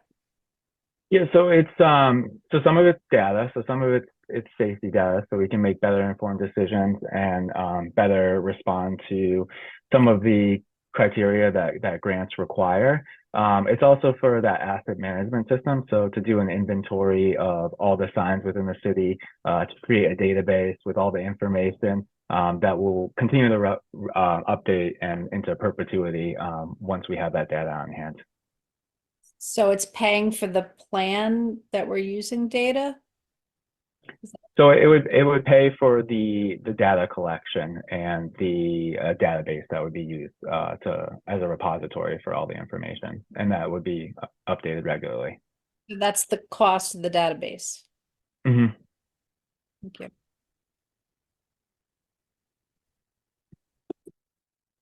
Speaking of data, Joyce. Hello. Hello. Okay, finally my turn. I secretly thought like you guys forget about me. All right, and good evening, everyone. So in the upcoming fiscal year, IT department has identified 5 crucial items for the city's capital investment. So all of which are in alignment with POCD code 11.1B, which is continue to update, modernize, and maintain networks infrastructure and the city facilities. And the total capital request for next fiscal year is $1.27 million. So our IT goal is to really just sustain the city's infrastructure, enhancing the support of existing system and improving staff efficiency in delivering public service. Within that 1.27 million, there's a 5 item in there. The first item is fiber extension installation. That is $300,000. So this project is extending the fiber optic connection to fire station 1, 3, 4, and 5, fire apparatus, police marine base, Cap Pasture Beach, and West Park. With the total estimate of 33,000 feet of fiber installed. So presently, the city operate top business location and is rely on the leasing. You know, we are rely on our leasing for our metro area network from the digital back office. For the past 20 years, we've been leasing.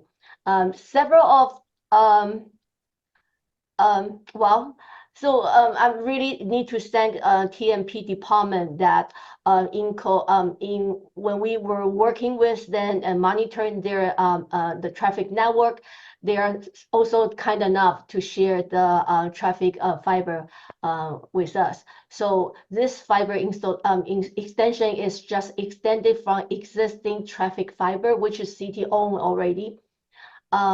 Several of the crucial locations like City Hall, Police Headquarters, Fire Headquarters, DPW Garage, and the 2 libraries, they are already connecting to a city-owned fiber. Our leasing contract with the DBO remain valid until October 2025. So we would like to have the fiber optic in place throughout the whole 12 building before end of this year, and do a comprehensive testing before transitioning into our brand new fiber optic network. So while investing in city-owned fiber infrastructure really prove like more cost effectively in the long run compared, to the current leasing arrangement. And now city really own majority of the fiber and building the extension from the traffic fiber into the city-owned building. It's a very cost effectively, and I believe within 2 or 3 years we are going to recoup all the costs we invested in this fiber installation. Chairman Golden, Goldstein, do you want me to continue, or you want to do one at a time? No, I think continuing is totally fine. Okay, perfect. The second one is the data storage server upgrade. That is $145,000. This capital request is to replace the data storage server that located in the police data center. The current server was installed in 2019, and it will reach its 5 years lifespan by end of this year. The new server will have up-to-date technology, fresh storage, with much faster response time and compared to the old hard drives. This request including the hardware, server license, installation, and the 5-year maintenance. That is required by every new purchase. They require us, we need to have the maintenance included. So currently city have a total 2 data storage server. We have 2. So last year capital request budget, I made the capital request to refresh one of the older data storage server which is past 5 years lifespan. So we finished the installation in our fire data center, and now we are very, very happy with the performance of a data storage server choice we have made. So this year we are, it's time to replace another one. So we are putting the request of this capital to for this data service server. The third one is for the police department. It's a refresh of a mobile data terminal in patrol cars. That's $90,000. This project is in conjunction with PD's capital budget request, which is in the very beginning, they are asking for purchase the 10 patrol cars and the 4 motorcycle for the next fiscal year. This $90,000 will including fully equipped this 14 vehicle with laptop, software license, and all the in-car mobile printers, and anything miscellaneous like support by IT, any IT related equipment, it will be covered by this $90,000 for the 14 vehicles. The number 4 is continuing citywide technology refresh. That's $285,000. This is a citywide technology refresh, which is this request including all the physical server, laptop, desktop, monitors, webcams, smartboard, and meeting equipment. And it also including both libraries, public computer, and hardware refresh. So it's not only taking care all the city employee, part-time, full-time, their technology needs, but also including the library's public computer. So our goal is to maintain the business continuity and to provide up-to-date technology to all city employees by using utilize this money to do the citywide technology refresh. Number 5 is a citywide access switch upgrade. That is $450,000. This project is to replace the 30 access switch and 3 additional network distribution switch and miscellaneous network hardware. So last year we have asked capital funds to upgrade our 3 core switches and 3 distribution switches. So these switches has been purchased and installed in our data centers. So the new core switches really improved dramatically on the performance of our network. However, currently City have a 47 access switch. The reason I'm asking 30 because we only have a 2 network engineer and we have a very small team. I really do not want City to borrow the money for something that we are not be able to install within a year. So we are asking 30 access switch because that's covered all the crucial business location. That's going to cover like City Hall, Police Department, and Fire Department headquarters. And this new closet switch will be able to handle larger and faster data load. For for the rest of the 17 access switch, we are not being upgraded. Next year, if we probably will come in front of you and asking for that, but that it will be covering other city business location, but not as crucial as the 3 City Hall, fire headquarters, and police headquarters. Thank you, Joyce. Oh, thank you. I'm sorry. I didn't mean to cut you off. I thought you had run through the I'm done. 2025 items. Mhm. Thank you. And thank you so Okay. much for waiting. All right. Oh man, Vanessa, I'm so sorry for all of you who've been at Oh. City Hall all night. Oh my God. I'm sorry, Nora. Najelski. Sorry, I will be very short. I know this is long, but Joyce, I mean, the efficiency study identified IT as the city's #1 sort of need and the place where we needed to invest more. Are there other items that didn't make it into your capital budget request this year that you nonetheless think are crucial? Are there things we should be preparing for the next couple of years? Nora, I have a Nora, hard time hear you. You're like we're having trouble hearing you. Need to invest more in IT, so I don't want to miss. Nora, we're having trouble hearing your question. While we're looking at the budget. I'm sorry, Nora. We have a I'll hard time. Yeah. She's gonna text. Maybe she'll text me. Okay. Yeah. I'll start. I'll stay for the question, or you can send it Joyce. out to me. Yeah. I can say, I know what she's asking. She's Okay. referring to the efficiency study, having identified IT as having some pretty serious needs. And she wants to know if there are, if there are items or services that you feel that you're lacking, that you need. Yes, because this year, I think, well, when we put in the capital request, we didn't put in, well, if I need $5, I didn't ask for 7.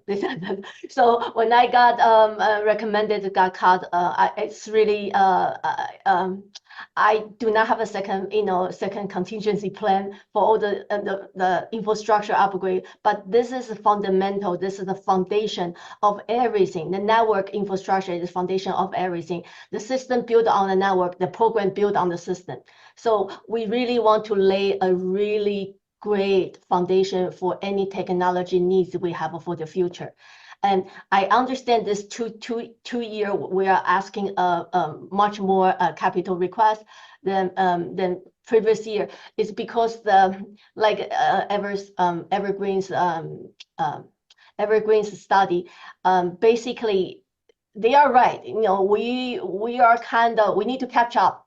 There is years of things like we haven't kept up with our technology needs with all this booming of the needs of the internet speed, with all the software, hardware, everything is like, we always joke about anything plug-in outlet IT is involving.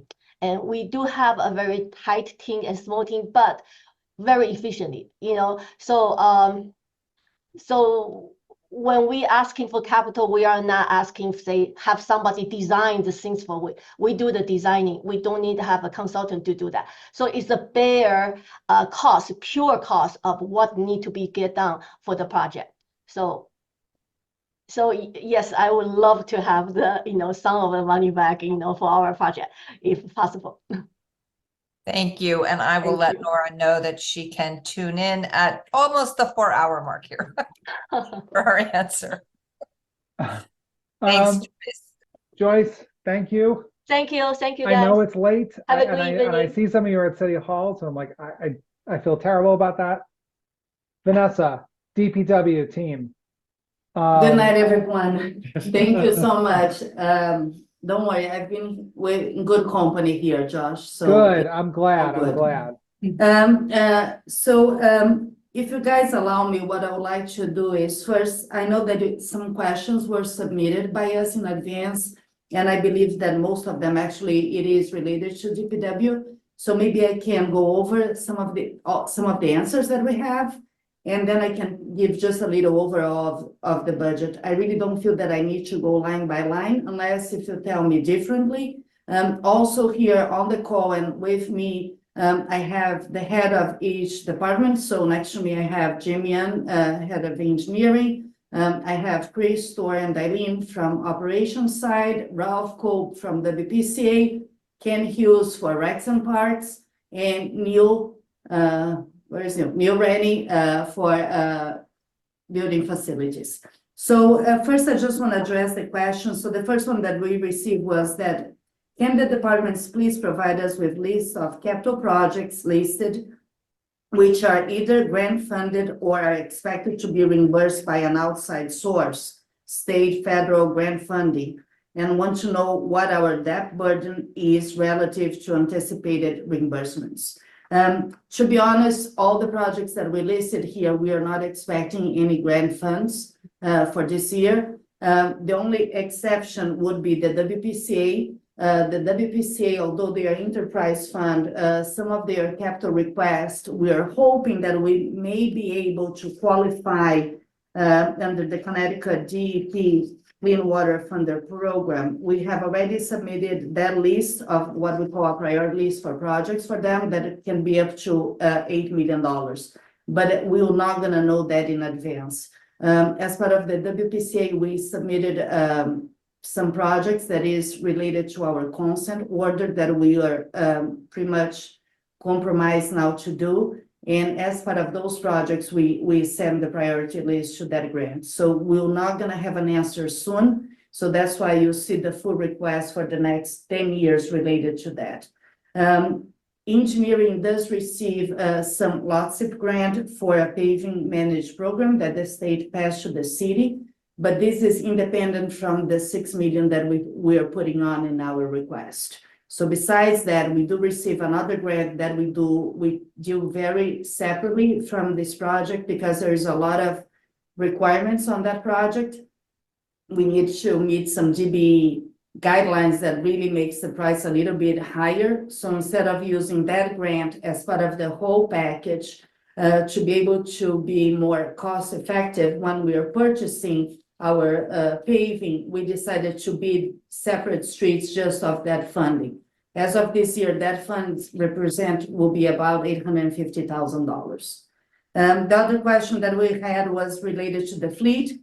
It said, is the fleet management plan part of an overall plan to transition the vehicle fleet to hybrid electric, and if possible, or was this list compiled later? No, we are ready. Again, we're very aligned with the mayor to make Connecticut the greenest city. As you have heard before from Jim Walsh, he had already started infrastructure on the police headquarters.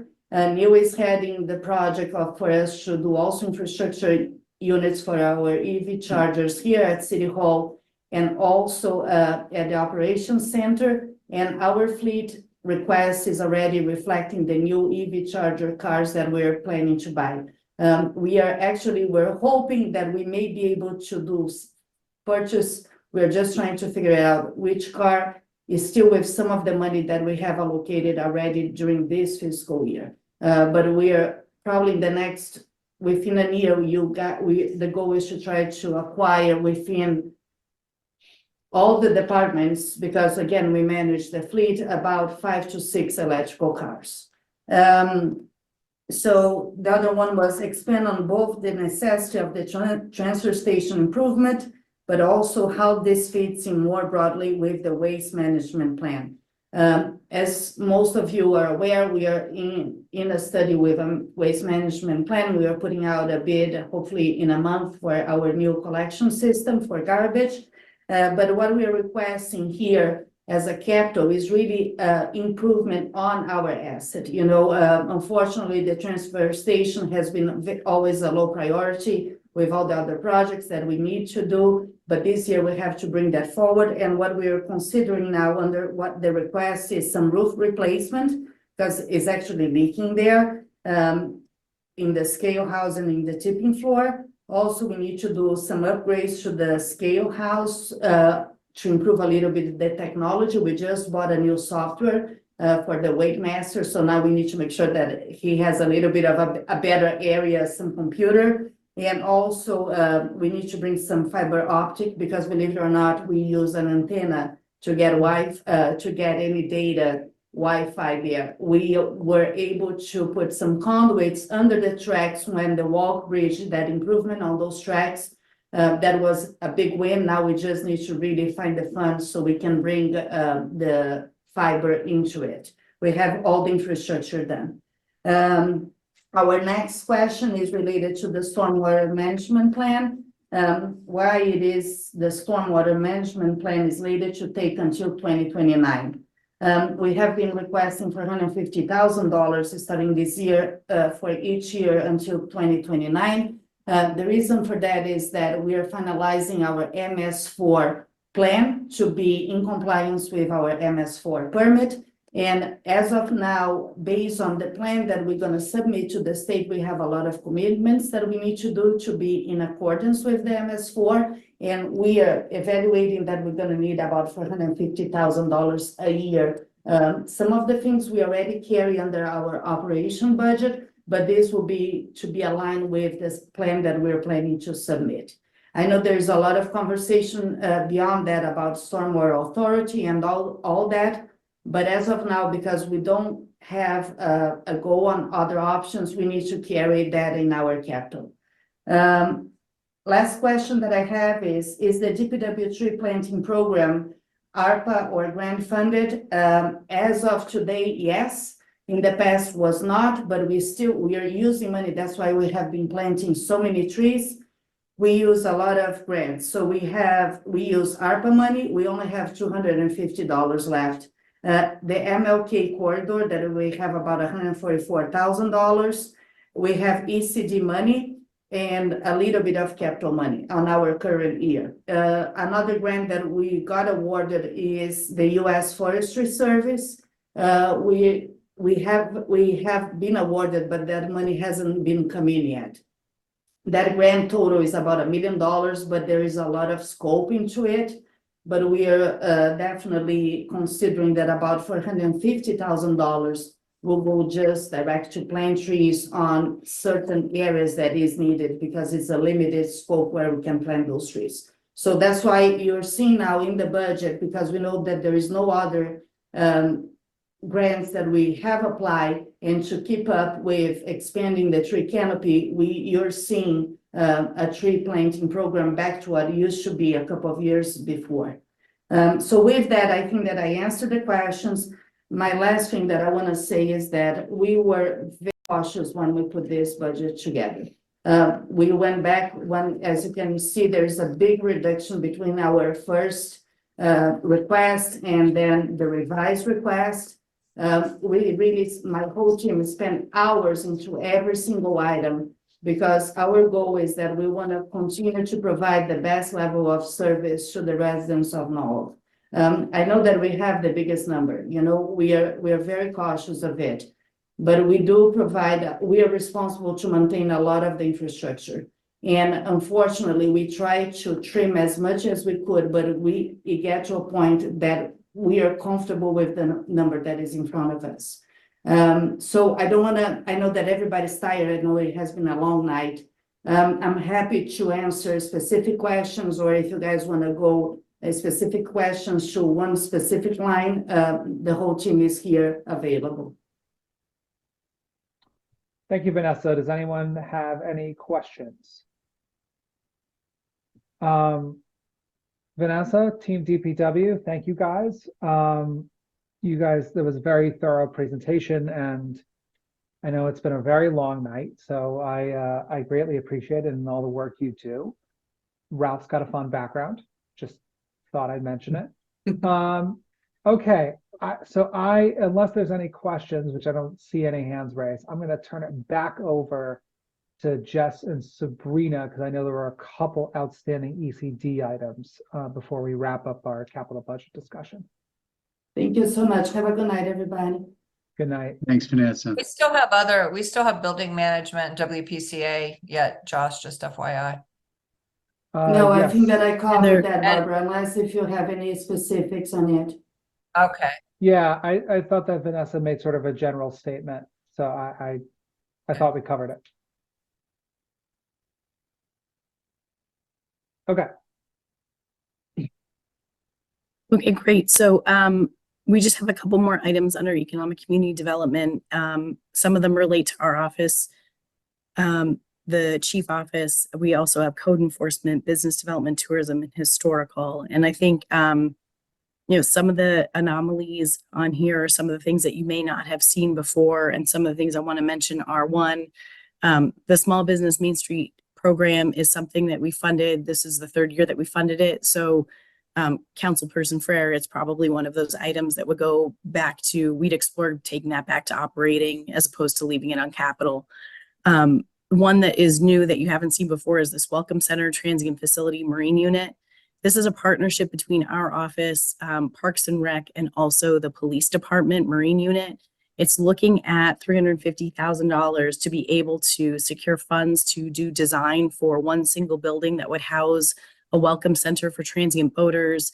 It would also be the home to transient boating facilities, in addition to the home for the Marine Unit. I believe that the Marine Unit is currently located in the lot where the Sono Seafood is, and they've been working to find a new location. I believe that went through Common Council for approval just even a few weeks ago. They're going to so- go right down the street. Yes, Yeah. so we're looking for, that's a 5-year lease. So this would be a long-term solution to being able to figure out some of the needs that we have related to the harbor and some of the needs related to some of the health and safety pieces that the city is focused on. I'm just going to scoot all the way down just for to get us through. So for Norwalk special events, we're looking at 250,000. That may also be one of those things that we want to move to operating and not capital. It's the second year that we've asked for that. We're looking at 4 seasonal large events that would include the holiday celebration, the Halloween celebration, a celebration in the spring, and also a celebration in the summer as well. And it also includes, and Sabrina, I am so sorry for scooting through all of this because I know how much hard work your department does in all of these things. And this is not a reflection of all the work that you do, but looking at doing monthly events that include the Silent Book Club and doing Wacky Wednesdays, which Anna Brilt is helping us as a special event coordinator. We're also doing different events on Thursdays. So, it's to be able to fund those. The goal of this is to be able to have it be self-sustaining. And so you see $250,000 here today. We actually did a budget look at it this afternoon to be able to see what that number looks like and how we're using the funds moving forward. But the goal again is to be able to have the Arts and Cultural District and have the special events create a fund themselves that can do sponsorship and fundraising and be able to pull that package together. Our special event coordinator actually has a sponsorship package that she's been going around to all of the large organizations in the city of Norwalk to be able to collect funds. And the idea is to be able to offset that. And then I just want to touch on two of the historical items. One is the Lockwood Matthews Mansion, which is $3 million. And obviously that is a large funding amount for economic community development to look at. But as you know, the Lockwood Matthews Mansion has been going through a major renovation, and this really just sort of fills the gap at the very last stop, right? So this will allow them to complete the kitchen. It will allow them to complete the educational classrooms in the basement. It will allow them to do all of the work that they need to do in order to be able to open up Lockwood Matthews to the community, to be able to generate revenue once again. And we've heard a lot about that. And for Smith Street, that's the $75,000 for the jail, and it's to provide matching funds for a grant that the Historical Commission is applying to, and that's the restoration of the inside of the jail. So I'll leave it there, and if there are any questions, please go ahead.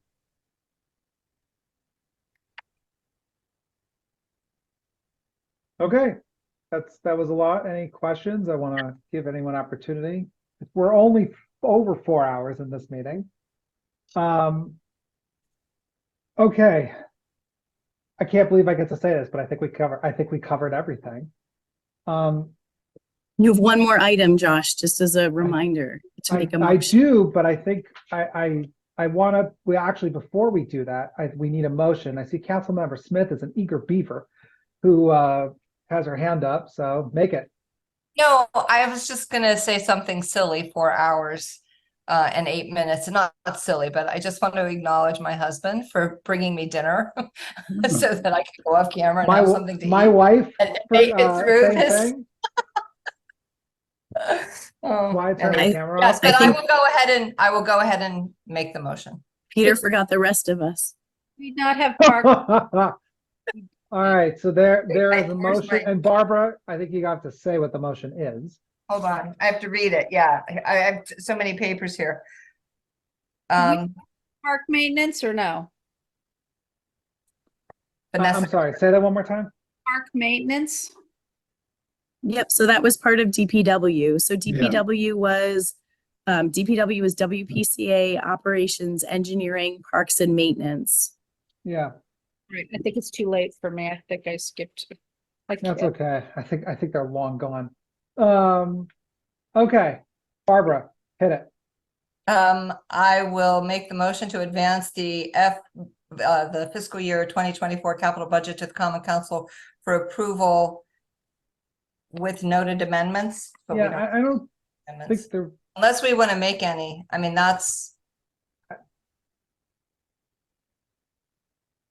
no amendments have been offered throughout. I have And no I don't- amendment to offer, so Um, at this time. I heard Councilmember no Seed? amendment. Yeah, I mean, I don't really know how the process works, but I do think that there are certain things, especially like with the fire department, that I find Yes. like alarming that we're not doing it. And I think that there's room for some other things that we kind of take money from other things to kind of fund those things. I think that like just like in the operations, we had to weigh like wants versus needs. And I think that I think that we should look at that. Like, I don't feel comfortable not funding the fire station or the fire truck when we have a growing city, and those are kind of needs. Absolutely. So I do think that there are certain things that, 'cause even with the police department, I don't think that we should be buying electric vehicles that aren't really fully functional vehicles for a police department. And so it's things like that. I mean, I don't know how the process really works. Sorry for being new, but I think that No. I think it's a good point, and I don't think this is the last opportunity. Councilmember Smith. Yeah, if I can just offer a little help in that arena, which is that, if you have questions, between now and Tuesday, you can, email department chiefs and ask your questions, and you can propose amendments. I think, it sounds like we're all pretty tired, and we have just received a lot of information. And you kind of have to be prepared to make some type of amendment to move funds around. And so you need the time to do some research and ask the departments, where that money could possibly come from. And so there's room for, the caucuses, Heather, you're your own caucus, to, discuss these and come up with possible amendments and bring those to the floor at the council meeting. Yep. And obviously this is a large, we've gotten a lot of information. As Councilmember Smith accurately said, there is permission to make amendments on the floor of the council. So this is not your last opportunity to do so. But we are by charter required to move the capital budget out of this committee by April 15th. So Jalen, as a matter of procedure and in accordance with the city charter, we do need to move this, but that doesn't foreclose the opportunity to bring up. I'm not saying no, is my point. Okay, with that, I'm going to call for the vote. All in favor for advancing the FY 2024 capital budget to the Common Council for approval with, there are no noted amendments, but the item says with the noted amendments. Those in favor? 1, 2, 3. Is that 4 that I got up? 4. Opposed? Okay, that's 4. You got Miss Young. Miss Young voted. She's in the attendees section. She's in the attendees section? Okay. Oh, Sabrina, can we bring I Darlene? just over? promoted her. I think she's rejoining now. I don't know how that happened, but here she is. I'm sorry. I was at work and I had to leave and I just walked in my house. I'm sorry. All right, I'm sorry. I'm going to call the vote again. All in favor, raise hands. Or 1, 2, 3, 4. Darlene, 5. Opposed? Heather? I think, are there any abstentions? I think that's it. That's 5 in favor, 1 opposed. Unbelievably, we are not done. This is new business A, planning and zoning. Authorize the mayor, Harry W. Rilling, to execute an agreement by and between the city of Norwalk and Indigo River Consulting LLC in an amount not to exceed $166,000 for the scope of services to conduct the Norwalk Strategic Harbor Plan account, and note ARPA account and grant accounts as noted. I'm not going to read them. Do I have a motion? Councilmember Freyer. A motion to get this over and done with. Steve, Jess, I don't know who's gonna take point. But. Yeah, so I'll do, so Charlie, my 3-year-old, always says, Mom, I always wanted to say hi, but you talk so fast, I can never squeeze myself in. So I'm gonna do this exercise of talking really fast and hopefully get all the information out to you. But, I grew up in Ontario. We have a lot of fresh water, but we don't have a lot of ocean. And so I've been really blessed in order to be able to work in all these communities that have ocean and all this coastal waterfront. And it always occurs to me each and every time that, as a community that has so much access to water, sometimes we get desensitized to how amazing that is and the utility of it and the economic development opportunities and the tourism opportunities. And so, we've been pushing and talking to the Harbor Commission for 4 or 5 years about really trying to wrap our arms around what opportunity lies around the harbor in the sense of recreation and tourism and thoughts about commercial and industrial. And, we had the opportunity through the ARPA funds to be able to set aside $125,000 to be able to bring on a consultant to think about this. And I heard the comments in public comment earlier by Linnell and also Diane. And I think that there's confusion as to sort of what this is versus what the harbor management plan is. The harbor management plan is a document that was done in 2009 that has been updated over the years by the Harbor Commission, the Harbor Management Commission, and that document itself actually governs the way in which the harbor is run. It governs the fee structure, it governs the policies that the harbor master uses to be able to regulate the harbor in any meaningful way, whether it be recreational or commercial or industrial. This study is something completely different. This is really a strategic study that says, how do we use the harbor today?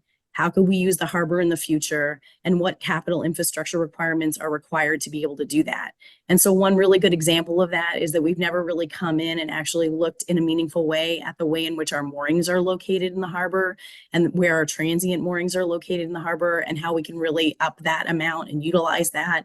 But then it also speaks to where the transient facilities can be located. It marries with the $350,000 that we're asking for in the economic community development budget because we want to move this forward together.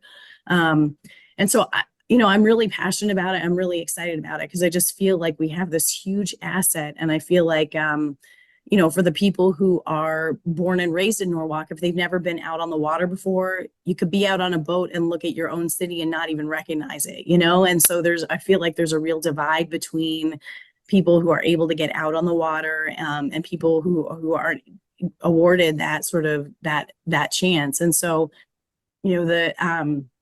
we were able to put out an RFP. We developed a scope, and the comments I heard are. I don't agree with them, but I understand where the frustration comes in. So Steve and I attended the Harbor Committee meeting a number of months ago, and what we said is that we would create a technical assistance group that would help us develop and finalize the scope. And so if you were able to read the memo that we put together for you for this meeting today, what we actually said was that the scope that's included in that memo is actually a proposed scope. It's not a finalized scope. We have the technical assistance group that we've reached out to. It's a number of different folks, and it actually is all the people that Diane and Linnell Jones mentioned. It's people from the Shellfish Commission, 3 people from the Harbor Commission. We looked at Dick Harris, who's been in the harbor for a long time. We looked at Gary Wetmore, the harbor master, and a number of different folks that use the harbor in a meaningful way, the rowing clubs as well. And so the idea was to bring that group together and to be able to finalize the scope before we actually contract with the vendor itself. The reason for the $166,000 is because we have $120,000 coming from ARPA, but we were able to marry that with $44,000 from the Port Authority through a SHIP grant that the Harbor Management Commission was actually able to receive. And that specifically looks at street ends in Norwalk, specifically East Norwalk and South Norwalk, and how to increase public access to the water. So overarching, I think this plan really focuses on how do you get Norwalkers more access to the water in a more meaningful way? And how do you utilize the harbor to a greater extent? How do we bring in tourism and boaters coming in from the water to Norwalk? And how do we provide them with a really great experience? And what does the opportunity look like? And how do we identify what the capital need is? And how do we close the gap on that? But the way in which the proposal is that you see in your particular packages, it's a draft proposal, and we need to finalize that. And we want to finalize that with the actual group that we have pulled together.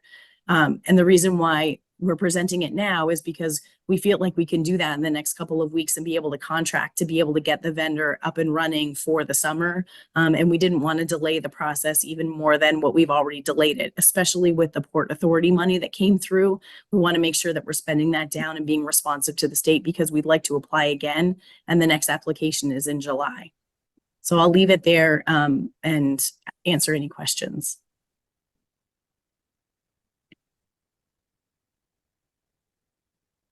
Councilmember Fryer.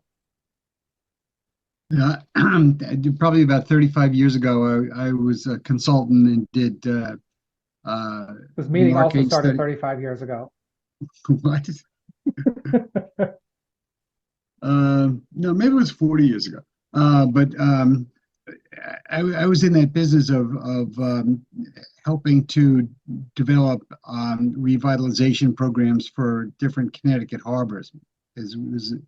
And I had a not-for-profit that also did the same thing. So I did quite a bit of research and found out that the economic impact of having marinas and waterfront access to cities is a tremendous influence on cities, and it's a real money maker, and it attracts a lot of people. All you have to do is go across Long Island Sound to some of the cities over in Glen Cove, for example, where I had a marina over there. The places are phenomenal. They're really interesting to go to. They've got restaurants right on the water. You get access right places to tie your boat up, stay overnight, spend a day there, and spend money. And that's what we're looking for. Exactly. Any additional questions? If not, then I will call for a vote. All in favor? That is unanimous. Okay. Thank you, everyone. I just wanted to thank you. I think this is the longest economic committee meeting in the history of the economic committee or committees. I just wanted to say thank you all. Just a quick reminder as we consider whether we want to do amendments to the capital budget, you can't just plus it. If you are considering an amendment, there has to be a swap. So just something to think about. And with that, one final motion. Wait, Can't we spend another half hour or so? I'm sorry, Jalen. So to that point, like there's no, like you have to, there's like the cap is set for Capital that. budget. Yeah. Okay. So there are two options. One is you reject the cap and it goes back to the BET. The second option is if you want to fund one project, it's at the expense of another or more than one. So you either have to swap-a-de-do or you have to, or reject the cap. That's my understanding of the situation. Or you can also lower it. Yes, you can also Yes. lower it. That's correct. So Okay. that's all in accordance with the charter. Councilmember Lopez.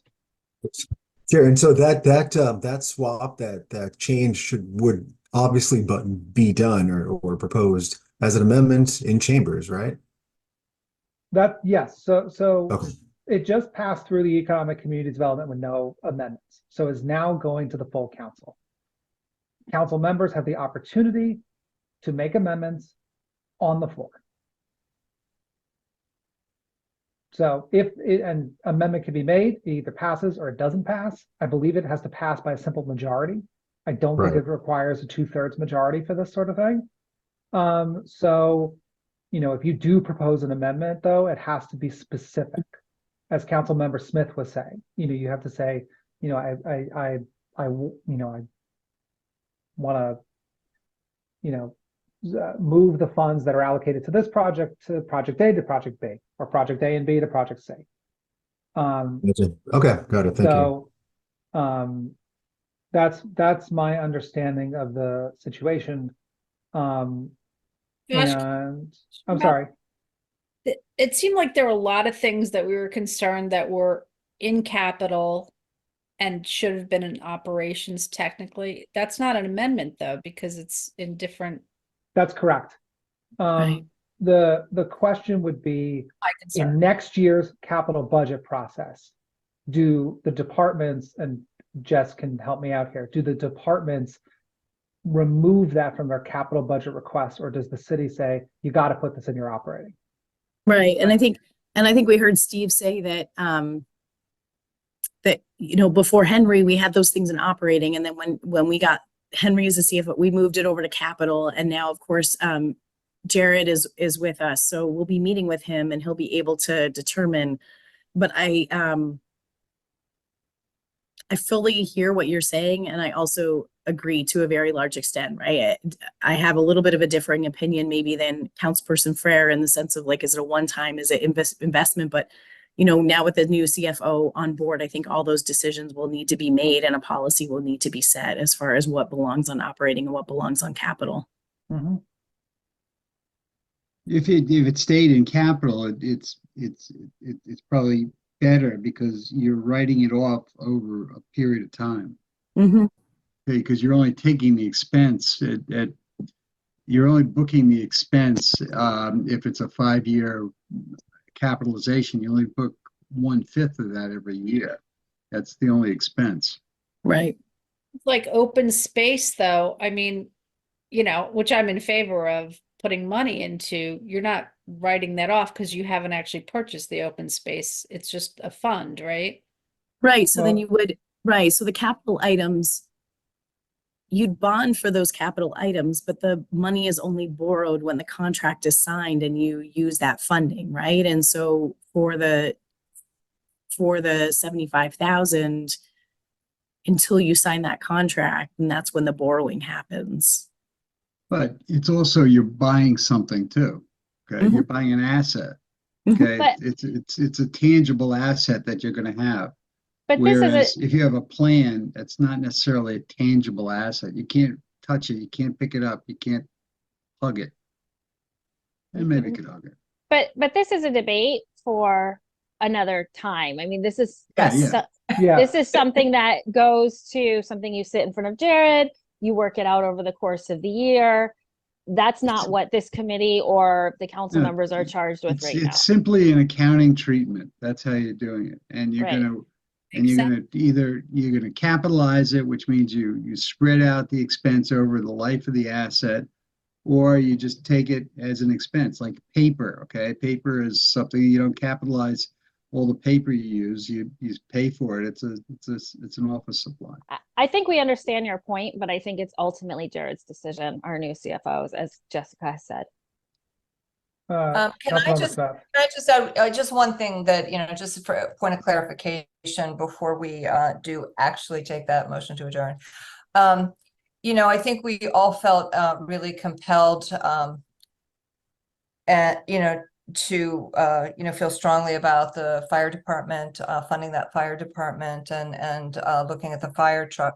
That's a very big ticket item. And so, if there's an amendment that anyone is going to want to make next week, you have that responsibility to go into the budget and look for that amount of money. It's a lot. It's a lot. And, we have done, we have moved some things around in the past, but we're talking about a couple $100,000 here and a couple $100,000 there. This is a really big ticket item. So I just wanted to leave you with that. So, everything was really clear. But the other thing you can do is if Reject it.